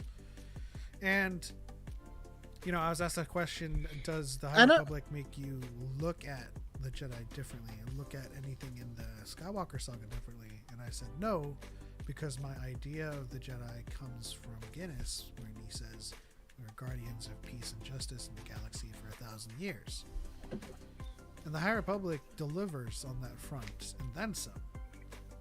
But of course, being older now, since I heard that from Guinness, I understand the nuances of the Jedi and the individuals within the Order that have contributed to foundations crumbling and facades cracking. And with what I'm reading so far, no spoilers, like Master James Kenobi says, it's truly catapulted the era past the Old Republic. And it has nothing to do with the fact that I barely get any more Old Republic stuff, because I still have to get back into Satora and play the new DLCs. But this era has been truly unique in giving us something that is truly uncharted, because even with the Old Republic, we're still dealing with the Sith, and we're still dealing with their designs on domination. And everything still looks the same. The ship designs still look the same. The species still are the same. And with Markion, we got a villain that accomplishes all that he accomplishes from an adversarial standpoint. Who is the next best villain?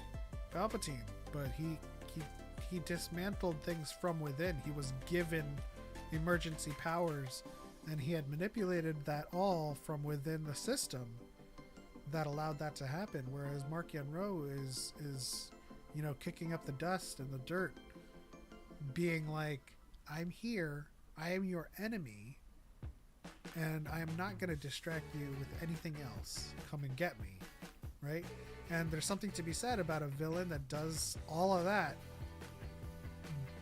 while painting themselves as public enemy number one, and an enemy that's hiding in the shadows and manipulating things. Yeah, I mean, they did such a fantastic job creating a faction that would be so opposed to Jedi's core beliefs, yet still not mimic anything that we've had in the past, right? Because the Nile, they are not similar to any other previous, enemy that we've seen in canon or legends, really. And without them having to be force sensitive, but the way the galaxy ends up with the way the Jedi are, helping out the Republic, in a more direct sense, makes so much more sense. It based on what happened. Everything is a reaction to something else that happened. And so it honestly makes the Jedi's fall that much more tragic, because everything was done with the best of intentions and successfully, I might add. So for me, it does make the Jedi, it doesn't change my thoughts on the Jedi, but it gives me more context to, I struggled before in the past because, you would have the Jedi being like, we can't get involved in war, and Revan's like, oh, I'm going to do it anyways. And people are like, yeah, Revan's right. And then you have them now, like, we're getting involved in a war, and everyone's like, no, they shouldn't be involved in war. And you're like, you can't have both. You gotta be consistent. But this was an excellent way to add to the Star Wars galaxy in the past that makes sense, that shows how the galaxy has grown over the years, to show how the Jedi have changed, to show what the Republic was and why the Jedi so fiercely protect it. Because like after everything you see, it makes so much more sense of why the Jedi are more about taking care of the areas that are within the Republic's borders, because they can, I don't know, it adds a lot of really cool stuff. Goob says, hope everyone behind the initiative gets to work on the next, hopefully post Tross, in my opinion. This might be a hot take.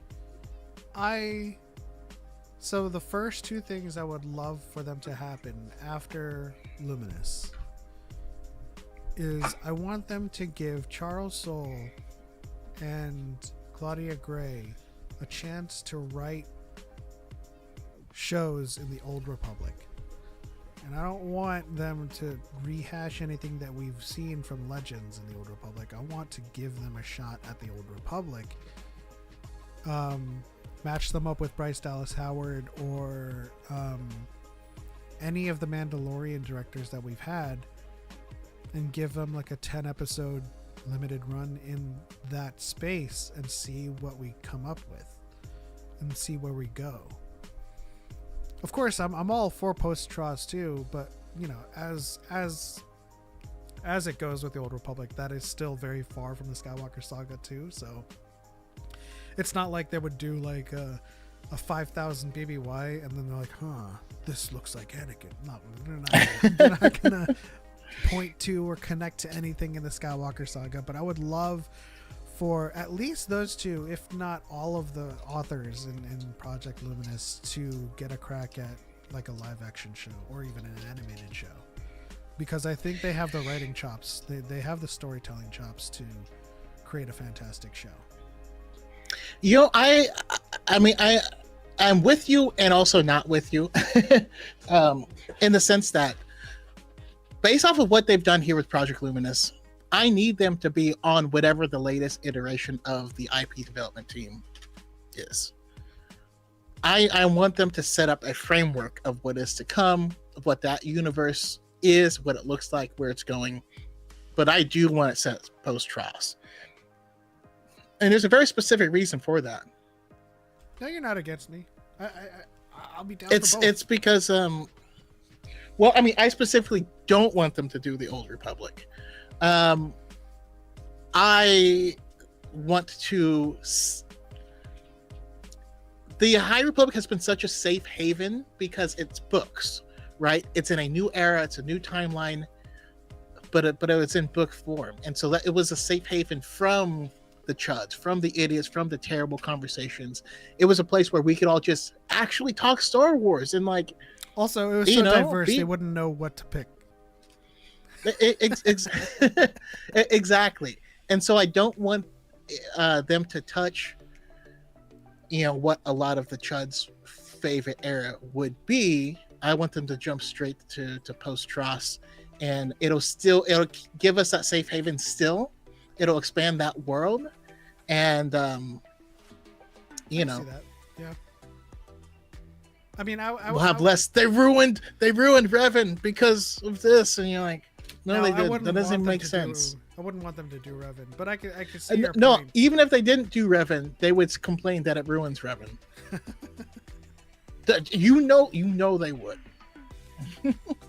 They'd be like, man, that's not Revan's birthday. Revan doesn't have a birthday. He has a time period with which he was in. And even if we go back to the earliest mentions of Revan's training as a prodigy on Dantooine, we don't know how old he is. He's a young chap, but again, I digress. I'm just saying, like, if they start like complaining about some stupid shit about Revan, even if they don't do Revan, and because it's one of those things where we're constantly and perpetually correcting people of the lore interpretation now. Yeah. And imagining it happening where I know the vast majority of them have not played the Old Republic or played KOTOR 2 yeah. or read any of the books. I mean, just like the High Republic, I don't expect any of the Chuds to have read Deceived, Fatal Alliance, or any of the comics in the Old Republic. It's just not their jam. There's too many words in one chapter. You know? Yeah. Yeah. I think back to how many times I've been told, well, Nihilus is actually a lot cooler in the books and comics. I'm like, what books? What comics? Never a response. Because they don't exist. Which is why I'm actually surprised they haven't tapped more of the book authors to write for shows and films. I mean, it is a different medium, right? There's a big separation between writing for a novel versus writing over here, but that doesn't mean that they can't jump that gap. And I fully believe they could, and I would absolutely love it to have them on the writers' team. Like what we need to get back to, what Star Wars in general needs to get back to, because this has been an issue across all of Disney Plus, is they, for a long time, they were not doing writers' rooms.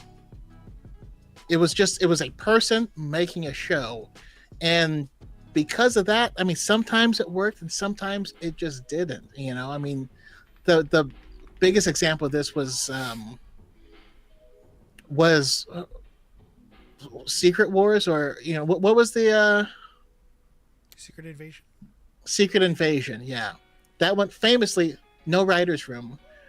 And so it's just one person with a story in their mind, and we're trying to follow their story, but they didn't have any person checking it to make sure like it has a flow or it doesn't have an actual end. And you know what I mean? Like, yeah, we need a writer's room. The Project Luminous writers had a big writer's room where they planned out everything in advance and they filled it in. And I would love for that team to be a writer's room for another project. Yeah, and pair them up with showrunners. Like I said, pair them up with directors that, you know, have experience that they can learn from and that they can kind of coalesce with, like Bryce Dallas Howard. Yeah. I want to give Bryce Dallas Howard her own show, but I also want to pair her with a High Republic author, so that that would be so amazing. Like that is the pairing I want as well. Specifically Claudia Gray and Bryce Dallas Howard. I think that would just be and DJO. You know, those three together would be freaking fantastic. But like we had Dave Filoni, right? I know a lot of people like Dave Filoni should run Lucasfilm, which was stupid to say before because he was just a guy that worked on a show. But what did they do? They developed him. instead of working on a show, they gave him a show, and then they taught him live action, and then they had him EP on shows, and then they, you know what I mean? Like you gotta grow this, and I'd love to see some of these authors have a similar growth pattern, you know? Because other than Filoni, I don't really see anyone else doing that, and I'd love to, because we have so many amazing people, especially on the so many people on the story team that I'd love to see do more stuff. Yeah, I mean, Jen Corbett needs more stuff. Give her everything. The most relevant example is Andor. It's created by Tony Gilroy, but had Dan Gilroy, Bo Wilmon, and Stephen Schiff writing for the entirety of the series. So we need more people to just collaborate. Honestly, collaboration, more heads are better than one. It's always going to be a universal truth. Also, I think that we need my hot take is we could probably do with less writers that know Star Wars super deeply. Again, just to make sure that whatever we see is earned by the project. You know what I mean? It's not a writer who has a pre-existing relationship with this character already, and so they're going to write what they would feel is like a culmination of their arc from all this other stuff. I want it to be based off of the show. I want the show to earn it. I want you to be able to watch this show and feel it. You know what I mean? That was the power of Andor. That was the power of Skeleton Crew. You can use that as an entry point. Just jump in and just and not that you have to watch everything for the other projects, but you just get a lot less out of it. You get more. You know what I mean? Like, obviously, if you're telling a story in the middle of a character's 20-year arc, there's just a lot more on both sides, you know? You gotta understand that. I'd also like writers' rooms to employ linguists as well, and dialect coaches. Yes. Because more than affectations and speech inflections, those people would be able to advise a lot on colloquial differences and natural speech, right? Because let's be honest, Star Wars has never been good for their tremendous dialogue, and Andor is, I think, the lone exception in this regard. With probably Rogue One too. But I think Star Wars does, in large part, suffer from very stale and oftentimes thin dialogue. You know, Yeah. the dialogue in Andor was amazing. Perfect. You know? And yeah, so that's again, that's a big issue. Is Star Wars in general either has too much exposition, that the dialogue feels unnatural. You know, hey, I haven't seen you since the last mission that we went on as bounty hunters on this, where we captured that one. Oh, but you know, you got caught and I got you free. Haha, you owe me for that. Well, anyway, and like It's video. it doesn't feel lived in. It feels like they are trying to talk to the audience in a very weird way, you know. And Andor didn't do that. Everything felt natural, and it felt like it gave us all of the context we needed for every scene, and no more, no less, you know. I'll give a recent example. I like to call it video game dialogue, which works for its purposes because it's a video game. But like when you're playing Resident Evil Village and a piece of dialogue comes out and then one character says, why do you keep thinking about Louisiana? And then he goes, you know, with the Baker family and I'm just like, no. Louisiana is a perfect, you know, call out. You know, that's where the previous game took place. But it works out that way because each game stands on its own with references and callbacks to the previous game to let the player know that there is history there, but that they're going to have either flashbacks or even more kind of like notes or lore that you pick up that you can read through. But you know, just like to Choco's point with TV shows and movies, like these conversations have to be natural. Sometimes the conversations feel like audio dramas, and that's the problem. And that's also why I don't like audio dramas. but I get it. You know, there's no visuals, so they have to describe the visuals to you in the context of what they're saying. But like when it's in a show when you can see the visuals, you shouldn't need that. That's, you know. Obi-Wan says camp still has its place in Star Wars, but I agree about clunky dialogue. Yeah, no, they can't get rid of the camp, and that's the hard balance. Well, that's the thing. Campy dialogue is not clunky. It's campy, and you can accept it as such. Right? Clunky dialogue is just kind of clumsy, and it's neither camp nor serious or anything.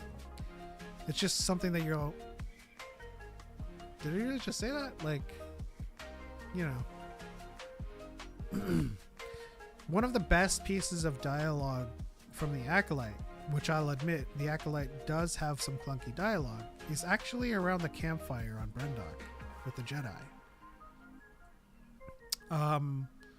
When they're describing the virginses to Torben and why they're there to study and stuff.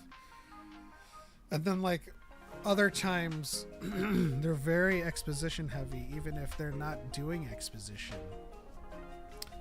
Which brings me to I don't know why the people that complain about the show complain about the stuff that they do, because the show's pretty exposition heavy in the dialogue, you know. But that's what drives me crazy, that when people get something wrong, even though it was said and told to you in a very obvious way. Only Anakin can be created by the Force, and then there's literal dialogue. Well, no, the symbionts, they're the same. It's like, yeah, they're twins. Like, no, even twins have different symbionts. This has to be done with manipulation. And then they're like, only a virgin's skin. That's the...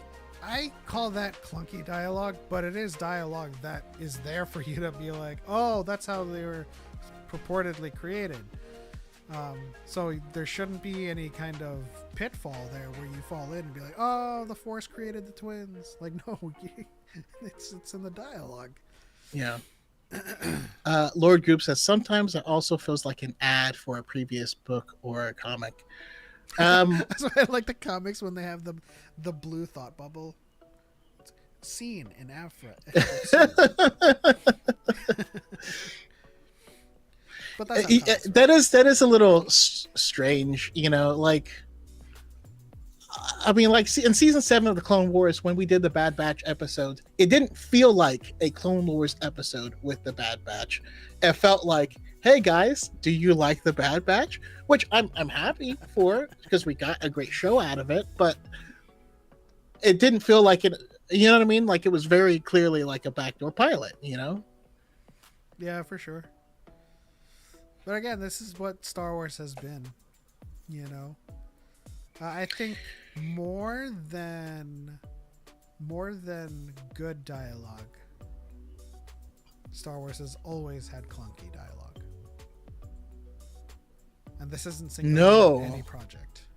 It's because I'm so in love with you. Obi-Wan would be very grumpy if he saw me doing this. uh, yeah. So Also, I circling. gotta ask, what is um now?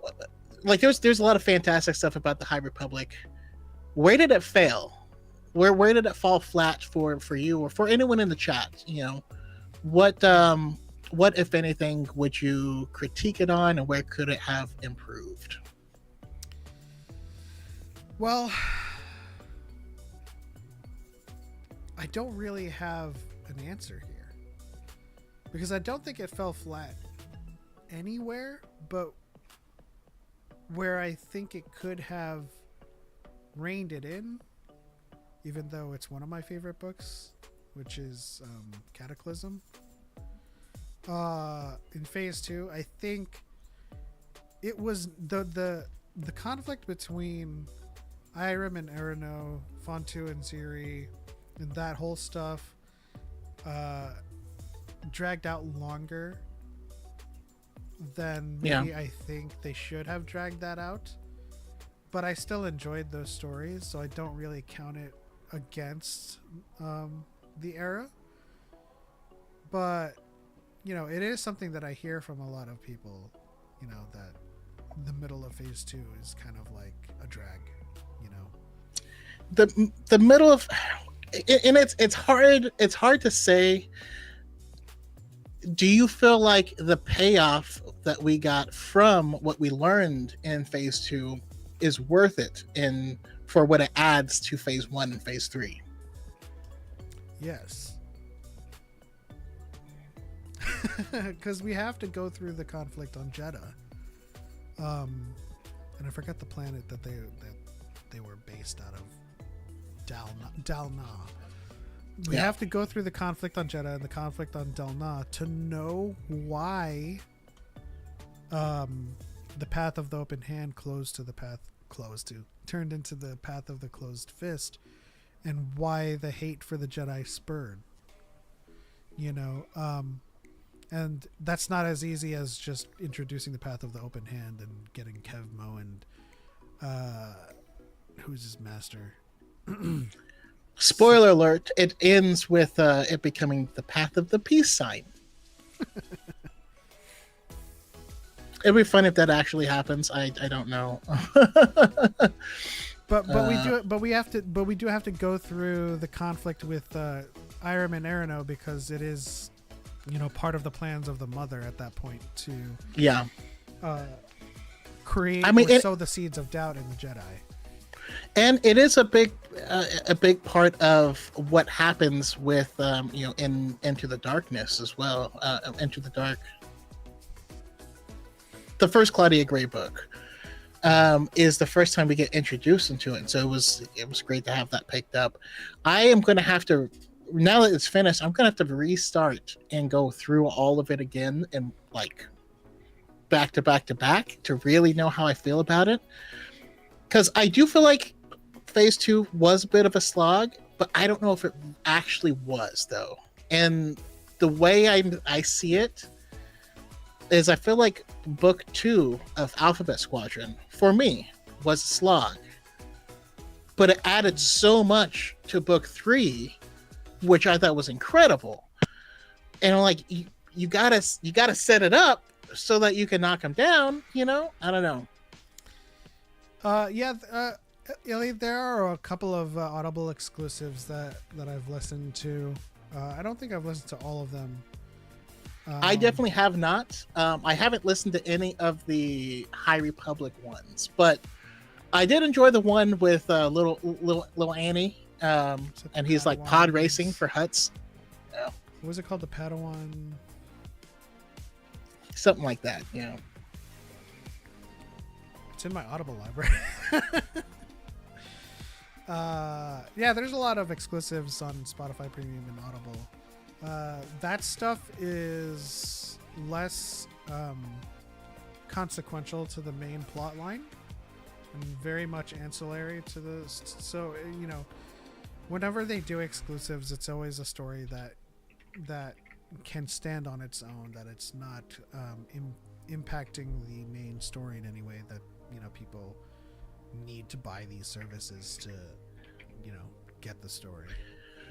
Yeah, but I do love them because those are the type of stories that we would get as side stories in like Star Wars Insider and stuff like that, And so to get that type of thing with with all the production value is actually pretty damn cool. Brings me to you didn't care about Kiarimundi's birthday. His birth date was nowhere. The episode 1 Insider's Guide CD-ROM just said he's 60 in the Phantom Menace, and I feel like somebody was just doing the CD that program was like, he looks 60. That's why that stuff was never what's funny? Canon. I don't know how many people whose minds I blew by telling them that Qui-Gon's age changed. Qui-Gon has a different age in canon than he does in Legends. Yep. It's a thing that happens. Someone somewhere in the expanded universe will toss some information out there. But then when they start writing stories, parts of it just don't line up for canon, so they have to change it. It happens. Also, we have to clarify, George providing approval does not mean he advised on the EU and was consulted, because okay, so there's this key difference here that we have with current Lucasfilm and old Lucasfilm. They licensed out the IP for other creators to create things, and when it came to writing books, they had to get approval from George. That's as involved as he was. He had to tell them whether they could write in this area or not, because he was still working on Star Wars at the time. And it's like, can we write this? And then if George was working on Clone Wars or any kind of time specific period that he had plans for or designs on, then he would say, no, you can't. But after Return of the Jedi, you can do all these books. He approved them, and he was never consulted about those books. But now Lucasfilm, after the Disney purchase, has a publishing arm.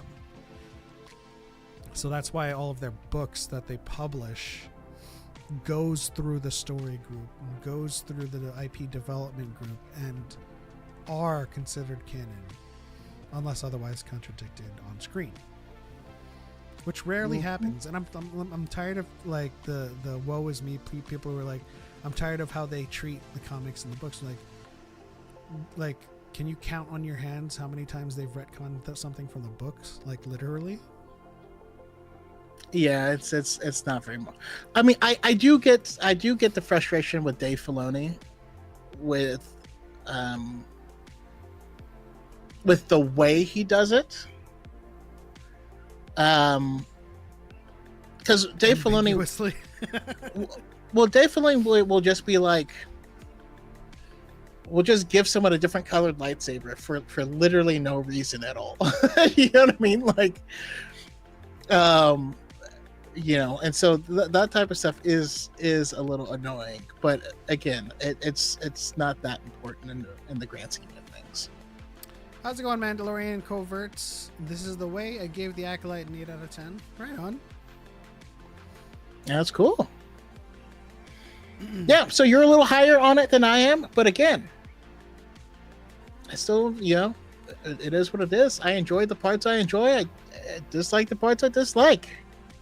Different strokes, you know what I mean? Like, my favorite things about the Acolyte was the lore and the implications we got with the Stranger and the Sith. And then to other people, it's all about the Stranger and Osha. And to other people, it's all about the Chimere's muscles. And to other people, it's all about soul. So it's just like every other movie that we rank personally. Like, you find what resonates with you with these projects, and that's what you hold true to your heart.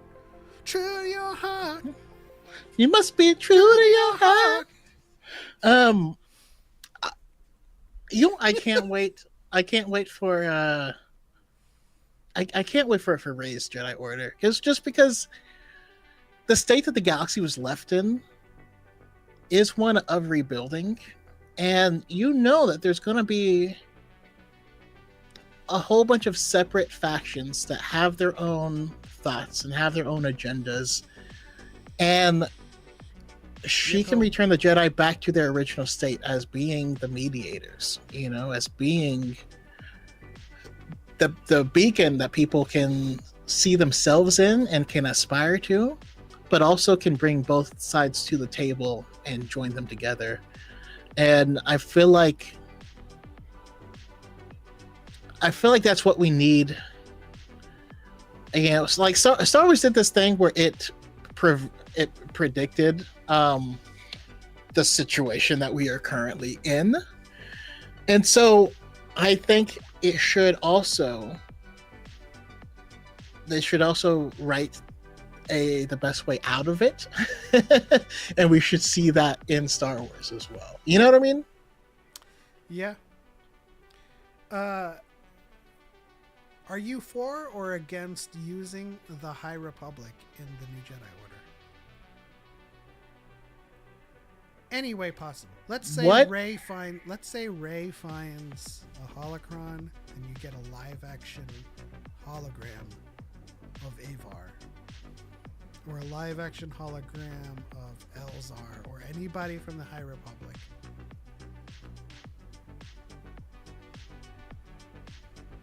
Or a Force Ghost. I think that would be amazing. None of them are ghosts. Never mind. That would break lore, to be honest.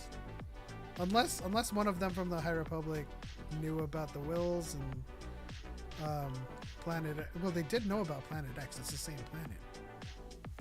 Well, so would it break? Okay, here's my thing when it comes to Force Ghosts. They exist outside of the stream of time, right? Which means it shouldn't matter when they learned. Shouldn't someone who died in the past be able to learn later on, because it shouldn't matter? Well, see, this is the kind of like a spongy lore interpretation, because I feel like only the people who learned how to retain their identity would be able to then go on to learn, because otherwise they just kind of become one with the Force. Because the Force Ghost and retaining your identity was two different things, right? Because yeah. The Wills is like to retain your identity, you know, lighten your heart, the loss of self and detachment and all of that stuff, which I think not everybody, I think most of the Jedi of the past meets that criteria. So I mean, they might. By the way, but I don't know if they were. I don't know if you need to be aware of it to retain your identity. Do you know what I mean? Like, can you imagine, I'm sure you could do it on accident. You know, if anyone would do it on accident, it would be Elzar Mann. Oh, I had a different name, I had a different name that completely sacrificed himself. You would think that Stellan like is becoming one with the Force, and then he's like, whoa, I've retained my identity. I mean, I could also see in my mind, I think Stellan might have done it, you know, or at least even if Stellan didn't retain his identity as is, like Stellan's desire to help specifically his friends and stuff in that position, like I can see that being different, you know. And they always talk about, like, I can feel him, you know, and I believe that, and I would absolutely see Elzar Mann as being someone like, I smell profit. The way we feel him has to be Lord different. Super Shattered 2.71 I need to explore this and see what it Avar means. was in the end of Tross in the comic adapt. Yeah, good. We know about Avar in the comics. She was in Rise of Kylo Ren. Thank you for the £2 of. Yeah, thank you, Lord Goob. Tom, We Tom. appreciate you. We still don't know what we're gonna call this. We'll just call it credit drops for now. But You know, or maybe we could have something specific where those who died by the hand of the Nameless specifically entered the Force a different way, you know what I mean, or became one with the Force a different way. You're gonna hate me for this. I feel like that kind of cheapens Qui-Gon's discovery. Now, granted, I'll grant that Qui-Gon may not have been the first one to discover the wills and the technique to persist and to corporealize. He's just the first one within that era of Jedi that did it, right? And then he taught Yoda taught Obi-Wan taught Anakin, and then it goes on and on. So I'm willing to grant that it's feasible with the amount of wisdom that was lost over 2,000 years with the Jedi texts. That's going to be an Adams OnlyFans has charge, become a sir. member of the DYAD Squadron. Hey, Illy, thank you for joining. Hey, the thank you for DYAD joining. Squadron. We appreciate you. Shulker the Dev says, I feel like the ones who died via the Nameless should be cut off from the Force or gone forever. I mean, I think that's more natural of a way to go, but I just want Orla Jareni back, okay? Yes. Okay? Do you need... Well, here's the Don't thing. take this away from me. Here's the thing. One thing we have to decide in the matter of lore interpretation to determine whether they are gone from the Force or cut off from it is, do the Nameless actually eat the Force? Because if they Also- do, then the Force that surrounds the Jedi in whatever amount that it does would be gone, and they wouldn't be able to become one with it. But if it's like a mythical thing that's what they think that the Nameless is doing, I mean, small tidbit from Trials, that's one of the questions they ask. Do they really eat the Force? And so now we don't really even know. Okay, so that's what we do in the future. All right. Post Tross, there are some explorers on a world, and they keep finding these like nuggets, and then they eat the nuggets and they get the Force, and these nuggets are actually Nameless poop because they eat the Force. It's got to come out, and so there's these little nuggets of pure Force. Either that or like when you kill them, does that release the Force? I don't know. One thing I do love though is now that they've established that Force ghosts exists and see all of time simultaneously, kind of like Dr. Manhattan does, it fixes the question of, well, how come a Force ghost didn't appear and do this? How come they didn't do that? And you're like, because they see all the time and they determined that it's better to do this. You know, Yeah. they knew that Obi-Wan was going to go off to his death, so he didn't tell him that because that might alter what he would normally do. You know, that's cool. I think it just fixes a lot of questions by the nature of how it works. I also love that I was correct in when I read Quest for Planet X, and I was like, the Nameless is from Planet X. Yeah. You know, I mean, what better homeworld for creatures that hunger constantly for the Force to be than a planet that is of the Force? You know? Mandalorian Covert says, what are your thoughts on what could become of the Rey movies? Do you think Rey will follow suit with Luke and the Old Order or do something different? I think it's for sure she's going to do something different. Take from the old and see what works and, you know, improvise. And I think she's going to do a lot of improv and, you know, trial by error. You know? Yeah. I mean, it's something I talk about a lot. I think that the failures of the Jedi are fundamentally different than what a lot of people think they are.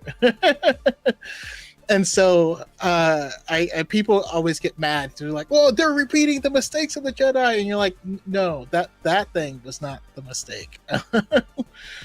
So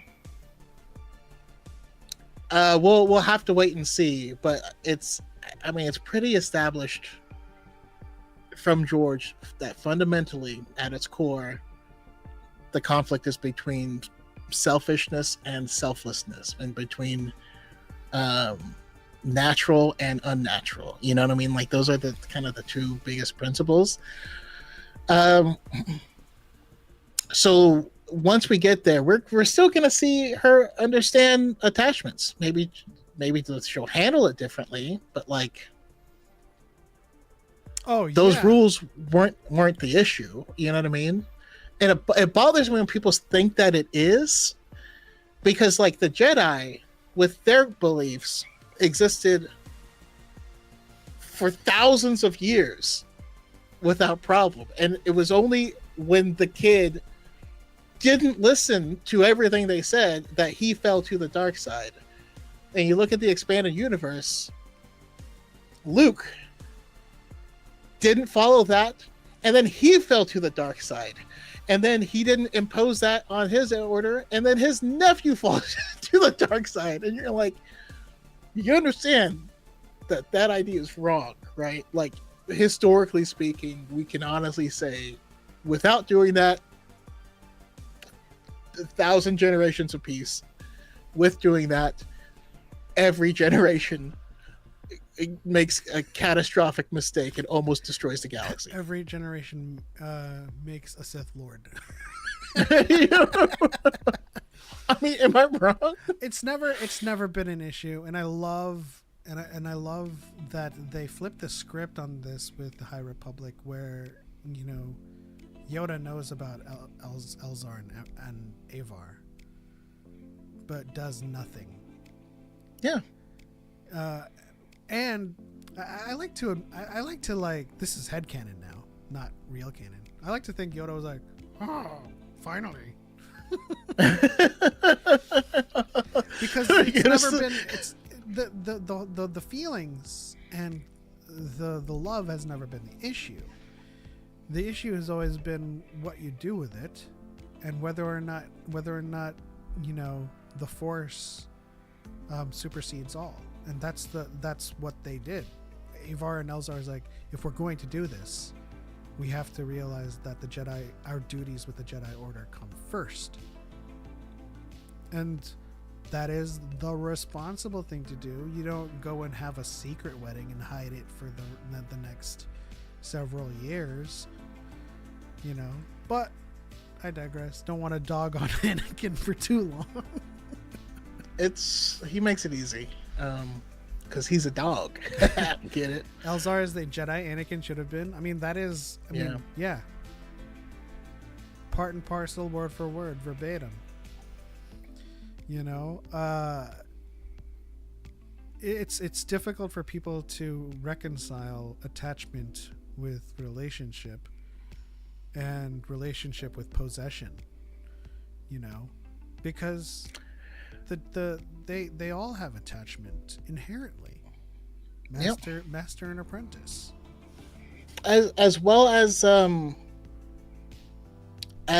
understanding that just because one person deals with it a certain way does not mean that everyone is taught to deal with it that same specific way. Yeah, I point to a really good example from the Old Republic with my favorite character. In the very first cinematic, when Vindican and Malgus attack the Korriban space station, and Satiel's leaving with Nico Akar and Kausen Darik, and he's like, go save yourself, I'll hold them off, right? So she goes, she's shooting down spaceships.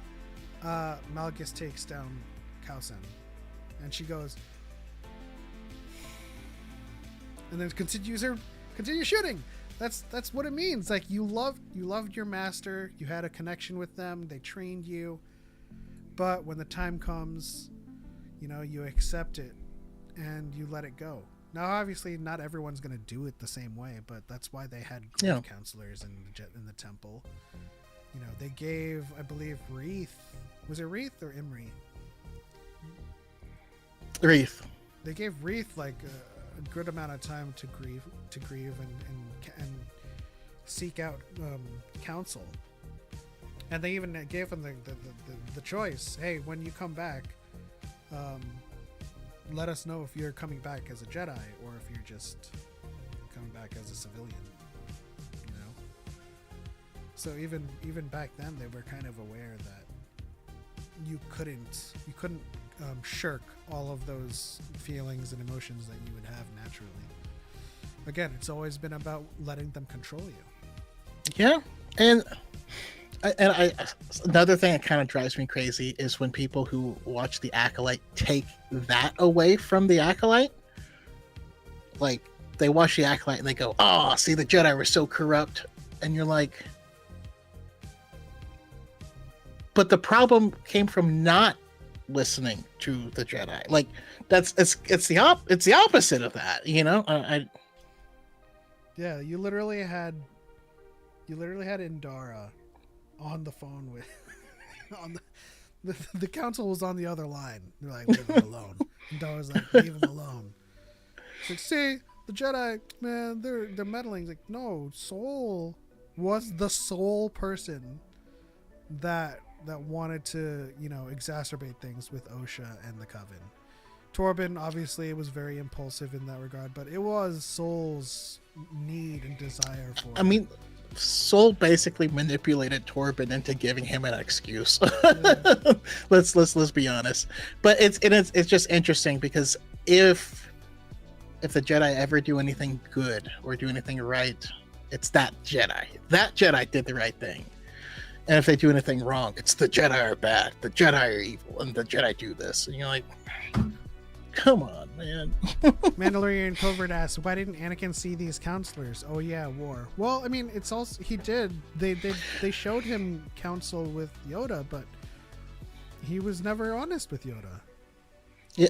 Also, in Revenge of the Sith, Padme pleads with him to get help, to talk to Obi-Wan, to talk to someone, anyone, and he refuses to at every single turn.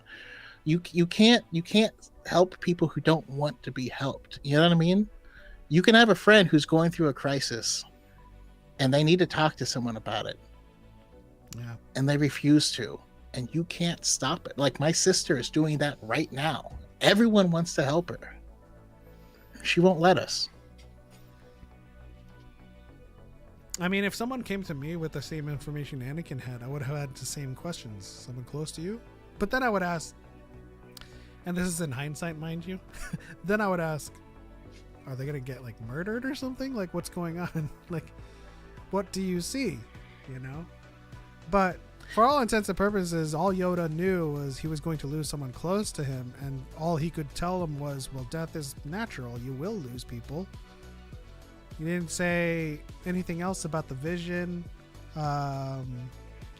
He didn't say who. I think at this point it was about Padme, right? Because he never consulted anyone about his mom. No. He didn't even care until the last dream. He was just like, I'd rather dream of Padme. Yeah. I know your feelings dwell on your mother, Anakin. And he's like, oh, I'm thinking about Padme. Every time I think of her, it's intoxicating. And then Obi-Wan's like, all right, calm down, bitch. Jesus Christ. Yeah. It's, I don't know, man. So okay, I know we're still in like the deep lore of Acolyte, and bonus round before we wrap things up here in the next maybe 10 minutes. Is there anybody in the chat that has anything that they'd like to know that I could possibly look up in the visual guide for the Acolyte? Choco, if there's anything that you would like to know, possibly. Do you have any additional information on Basil that we have not seen in the show? See, I actually don't have the book just yet, There's, but I hope we there- get some Basil bits. There certainly is an entire double page on Basil. Let me flip to the Basil. Also, a nice tidbit about Indara is that she has 2 marks in the School of Skoidon martial arts, so she's Trinity.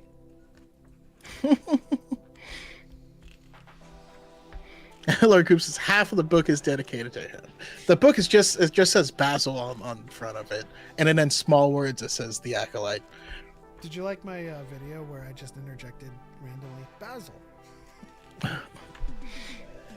There's so much in this book. Wait, hold on. Okay, the third target's here. They're gonna need Basil in this.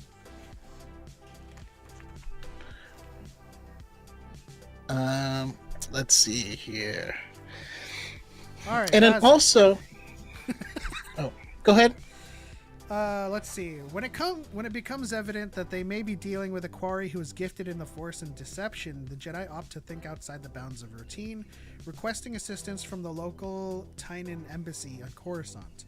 A past associate of the Order joins the mission to Kofar. Basil is a civilian ally who offers up his superlative olfactory tracking ability.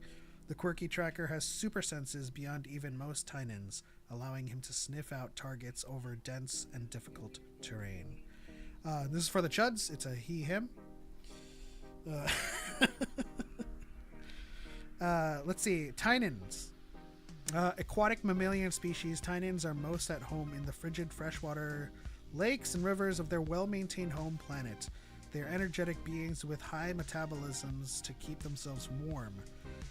Although Tynans have been part of the Galactic Republic for many decades, Basil himself is not well-traveled and speaks only his native tongue.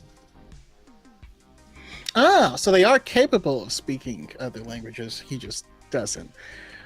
Is he related at all to Alf? Not that I see. It says here, Tynans themselves are a technologically advanced culture. Basil is briefly confounded by a pip droid, however. Ooh. By the way, when the Chuds got mad that she said he or they, because she didn't know their gender, that's when it really clicked to me of like, listen, if you are mad of people using they them pronouns, you gotta be dumb. I mean, because everyone uses they them pronouns. Everyone uses it. I use them, you use them. My neighbor over there, they use them. See what I did that? So like people who use they them pronouns, they just are not using this other pronoun. It's not like you have to, it's not like they're making you call them something different. They're just not using one.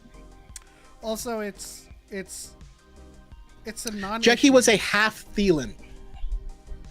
It's also a non-issue. I mean, this is a perfect example of Mon Mothma holding the stone in her hand so that they miss the knife at their throat. They want you to be mad about pronouns, which is probably going to comprise of 0.0001% of your encounters in everyday life, so that you miss them screwing with your 401k and your retirement savings. They want you mad at transgender people and queer people and pronouns so that they can remove democracy. It's like, can I just tell you how? So you miss the knife at your throat. Can I just tell you how painful it's been to like be living in the Clone Wars right now? Because that's exactly what the culture, this fake culture war crap is. It is literally the Clone Wars. It is a fake war perpetrated by the same people on both sides. And the point of it is to make people vote away their own civil liberties. Yeah. Do me a favor, can you Google how many scent receptors does a dog have?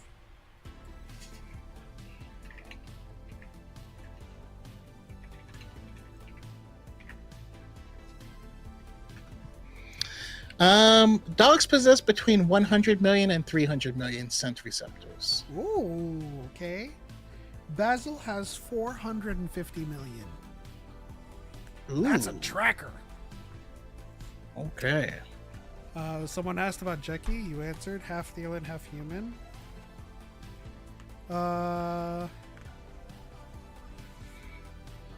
Is there anything that talks about why Jeki was so formidable with a lightsaber?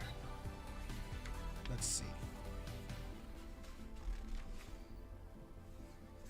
Okay, there's Vernestra. Jeki. Let's see. A studious and bright Padawan apprentice to Master Soul, Jeki Lan is a diligent learner. She holds herself to a rigid formality when in the presence of her master, but among peers, she is more relaxed and playful. Jeki excels in sparring classes. She welcomes the varied experiences from wielding boken of different lengths, weights, and substances, and challenges herself by training with equipment classed for physically larger students. Nice. Aside from her lightsaber skills, Jeki also focuses on her piloting ability in Sims and aboard the Poland. Let's see. Dueling is largely an academic pursuit, as it is rare to find combatants who are competent enough to truly challenge a Jedi or to wield a lightsaber with ill intent. But Jedi heritage emphasizes preparedness and finds the connection and clarity unlocked in combat readiness of benefit. The more instinctive the defensive actions are, the less potential for anger to drive them. Yeah, which makes sense. Like, the more you train for something, the more clear-headed you'll be when you're in that situation. Obi-Wan is asking about the materials that Kelnaka's lightsaber is comprised of. Really quickly, Jeki. Okay, so the training rooms in the temple are incorporated with automated systems that animate a variety of obstacle courses and physical challenges. Jeki is known to modify these controls, testing herself at limits beyond those within safety protocols. She skirts the boundaries of recklessness, taking on risks with good humor. Are you kidding me? Dang. She is Jedi Wolverine. Yeah, she's just in the danger room, and they're like, "Oh, this will be fine." He's like, "It's on setting 14. It only goes up to 10." All right, so I think Kelnaka is going to be in the third target, right?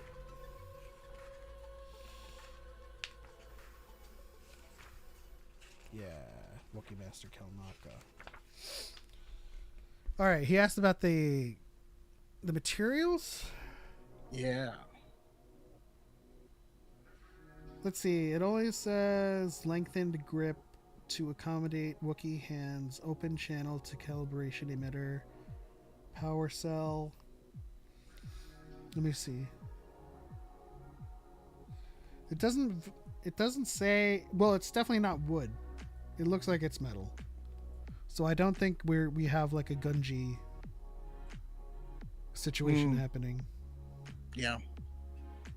An accomplished cook, Kelnaka can prepare meals fit for humans while on missions. How old was Gunji? That's one thing I want to know. I don't know, but Kelnaka is 248.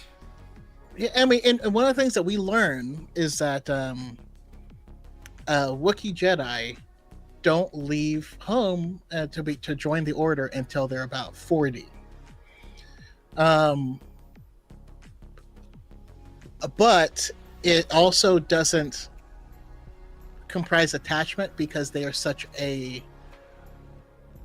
group people. You know what I mean? Their society, yeah, their society is not based off of the individual. It's based off of, you know, your connection with the whole, and so it actually helps them and makes them better Jedi. I pointed this out in my video, but I like how it says that Kiari-Mundi has a weakness for jumping to favored conclusions.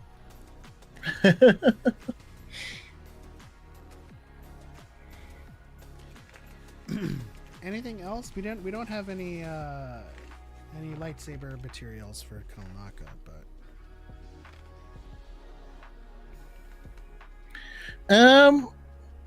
No, they have, I mean, they have old tactile Dejaric boards. That's what they look like. That's cool. So it wasn't always holographic. Interesting. No, but I think this is probably a good place to end it. Just showing people what they want to really see. The arms, of course. Ruggedized and sensor-proof surface. Oh, so for the last thing, is there anything more on Vernistra's whip saber? Now, we already know a fair amount about it from the High Republic, but this might give us more visual or could give us more details. I don't know.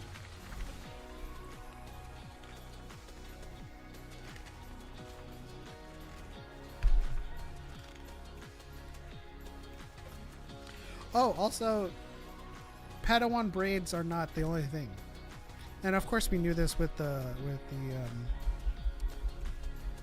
Silica beans. Silica beads that Ahsoka wears, but you can have a Padawan sash as well, which is a cool factoid. Can I have Padawan tassels? You can, yeah. Situated right here. Let's see. Vernestra's lightsaber. Where is it? Hey. Oh, is it right here? Oh, it's right there. Wait.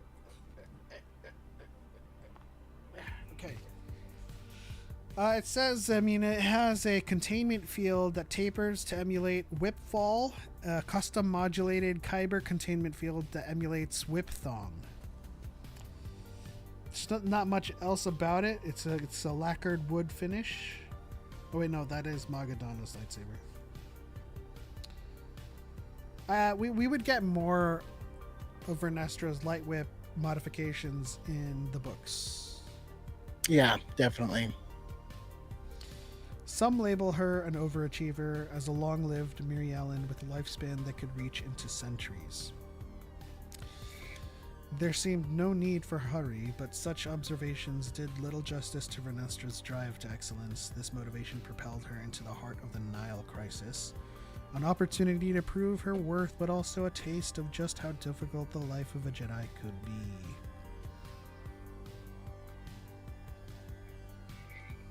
And that's one thing I do wish we would get more. We got a little bit of it in the Yoda comic, which is very good. If you haven't read the Yoda comic, please do. But especially after watching Freerun, we see the world very differently from the point of view of a long-lived person. Yep. Like how they interact with the world is just fundamentally different. And that'll be something very interesting to explore. You know what I mean? Like if you can give me a Yoda story or a Maz Kanata story, someone who's seen the rise and fall of empires, to where they don't sweat the small things because they can't. They don't even notice the small things. Yeah, give me a free run in Star Wars, and I would love that.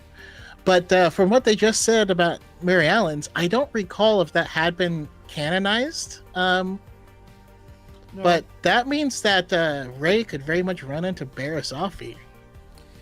Yeah, we've never gotten a lifespan for Mary Ellen's. The closest thing we've gotten was, of course, the example of Vernestra, but it being written that they could live for centuries. That's a lot. That is like Yoda type of stuff, like maybe 500, 600 years. You have a couple centuries, that's like 200, 300, and then you have several centuries, 4, and then no qualifier, centuries. So, what do you think would happen if Rey ran into Barriss? I think they would have an interesting conversation. I had this conversation last night with the Padawans, only with the thought of her running into Zine. If we had because we don't know if Mickeyans can be as long lived as Miri Allen's, but I just want someone that has been with the High Republic Jedi but wasn't a Jedi, you know, and kind of they can talk about what they've experienced and what being a Jedi means to them. Yeah. But I specifically think it would be interesting to hear Barriss as someone who left the Order and who did bad stuff, you know, running into Rey as Rey is trying to figure out what the Jedi Order should be or what it needs to be. Yeah. You know, I think that'd be a fantastic conversation. But yeah, I think this was a lot of fun. And we talked a lot about sandwiches. Hey, this is what the show is all about. You know, when the chat sandwich in the Force, when the chat goes off on the chat, then we go off with them. You know, shout out to everybody on the TikTok side for giving us 1,500 likes and for all your questions and such. Again, shout out to Furtive Patah for subscribing. Shout out to Illy for becoming a DYAD Squad member. This is the end of the episode, and it looks like you guys were already on the front foot of this when I said 10 minutes ago. I want to know when Vernestra lost her hair. Miri Allen start balding at like 450. Otherwise, I'd imagine she just wanted to shave it. Maybe. Who knows? Do we still have any Knights of Ren theories about Chimere, the nod to Ren in episode 6, I believe, or 5? We don't. And that's... No information is good information. I mean, no news is good news, right? I think, you know, there is the modal that I read earlier that he could very well be a pretender. So that doesn't land him firmly on the Sith side or the other side. It just says that that's still a mystery. So if he's the first Ren or not, I don't know. We could be. I mean, I believe the Knights of Ren should predate him, but you know, my headcanon is one of the things that drives me nuts. No one has confirmed whether or not Vernestra knows he has an affiliation with the Sith or anything like that. We just know that she was surprised when she sensed him for a brief second, right? That's all we know. So, yeah, people say like that was the cover up, and like, no, she doesn't even have confirmation that he's alive, you know, and we don't even know what she knows about him. She probably thought he was dead and was surprised to see him alive, feel him alive. Anyways, well, my headcanon. Well, to your point, really quickly, I don't think that they predate Chimere, because in the Rise of Skywalker, it's visual dictionary. It says that, is it Kijimi, or there was a planet that for a long time, the band of marauders known as the Knights of Ren like terrorized them, and the current Knights of Ren don't look like that version.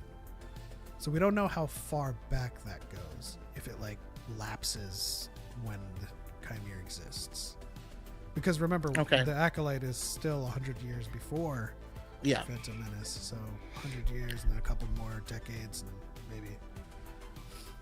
Well, in my headcanon, you know, he starts to fall to the dark side. He bows to Vernestra. He gets hit with a lightsaber. You know, gets whipped. She thinks she's dead. Maybe he wakes up, and the people who find him are the Knights of Ren, and that's the first group. They sense that he's Force sensitive and Darksider, and that's the first little taste of freedom that he ever gets, and that's why he craves freedom. You know, it could be as simple as that. Well, you know what? It could also be. He could also be the provenance of the new Ren. So he joins the Knights of Ren, usurps them, and starts the whole Ren helmet thing. Mm-hmm. Obviously, it doesn't look like the current Ren's helmet, but neither does Kylo Ren's helmet. So it's just like he just came with his own helmet. It's like, yeah, this is the one. This is the sign of the Mandalore now. I mean, maybe that was the original. He just took it. The one he has is the Cortosis one is the original, And he took it, and they're like, "We need a new mask." All right, guys, thanks for rocking with us. That's it for this episode 224. Don't forget to put the jam and the jelly and the peanut butter and the jelly sandwich, and enjoy your tacos and toasts and hot dogs and everything in between. Your po' boys and stuff. Choco, any final thoughts? Yeah, don't eat British cheesy fries. They're terrible. Also, don't order bangers and mash and leave your bangers and mash unattended. Shout out to Johnny. Anyways, that's it. On to the next one. For Light and for Life. We are all we're all beautiful. And rest in peace, Jackie. Oh, too soon.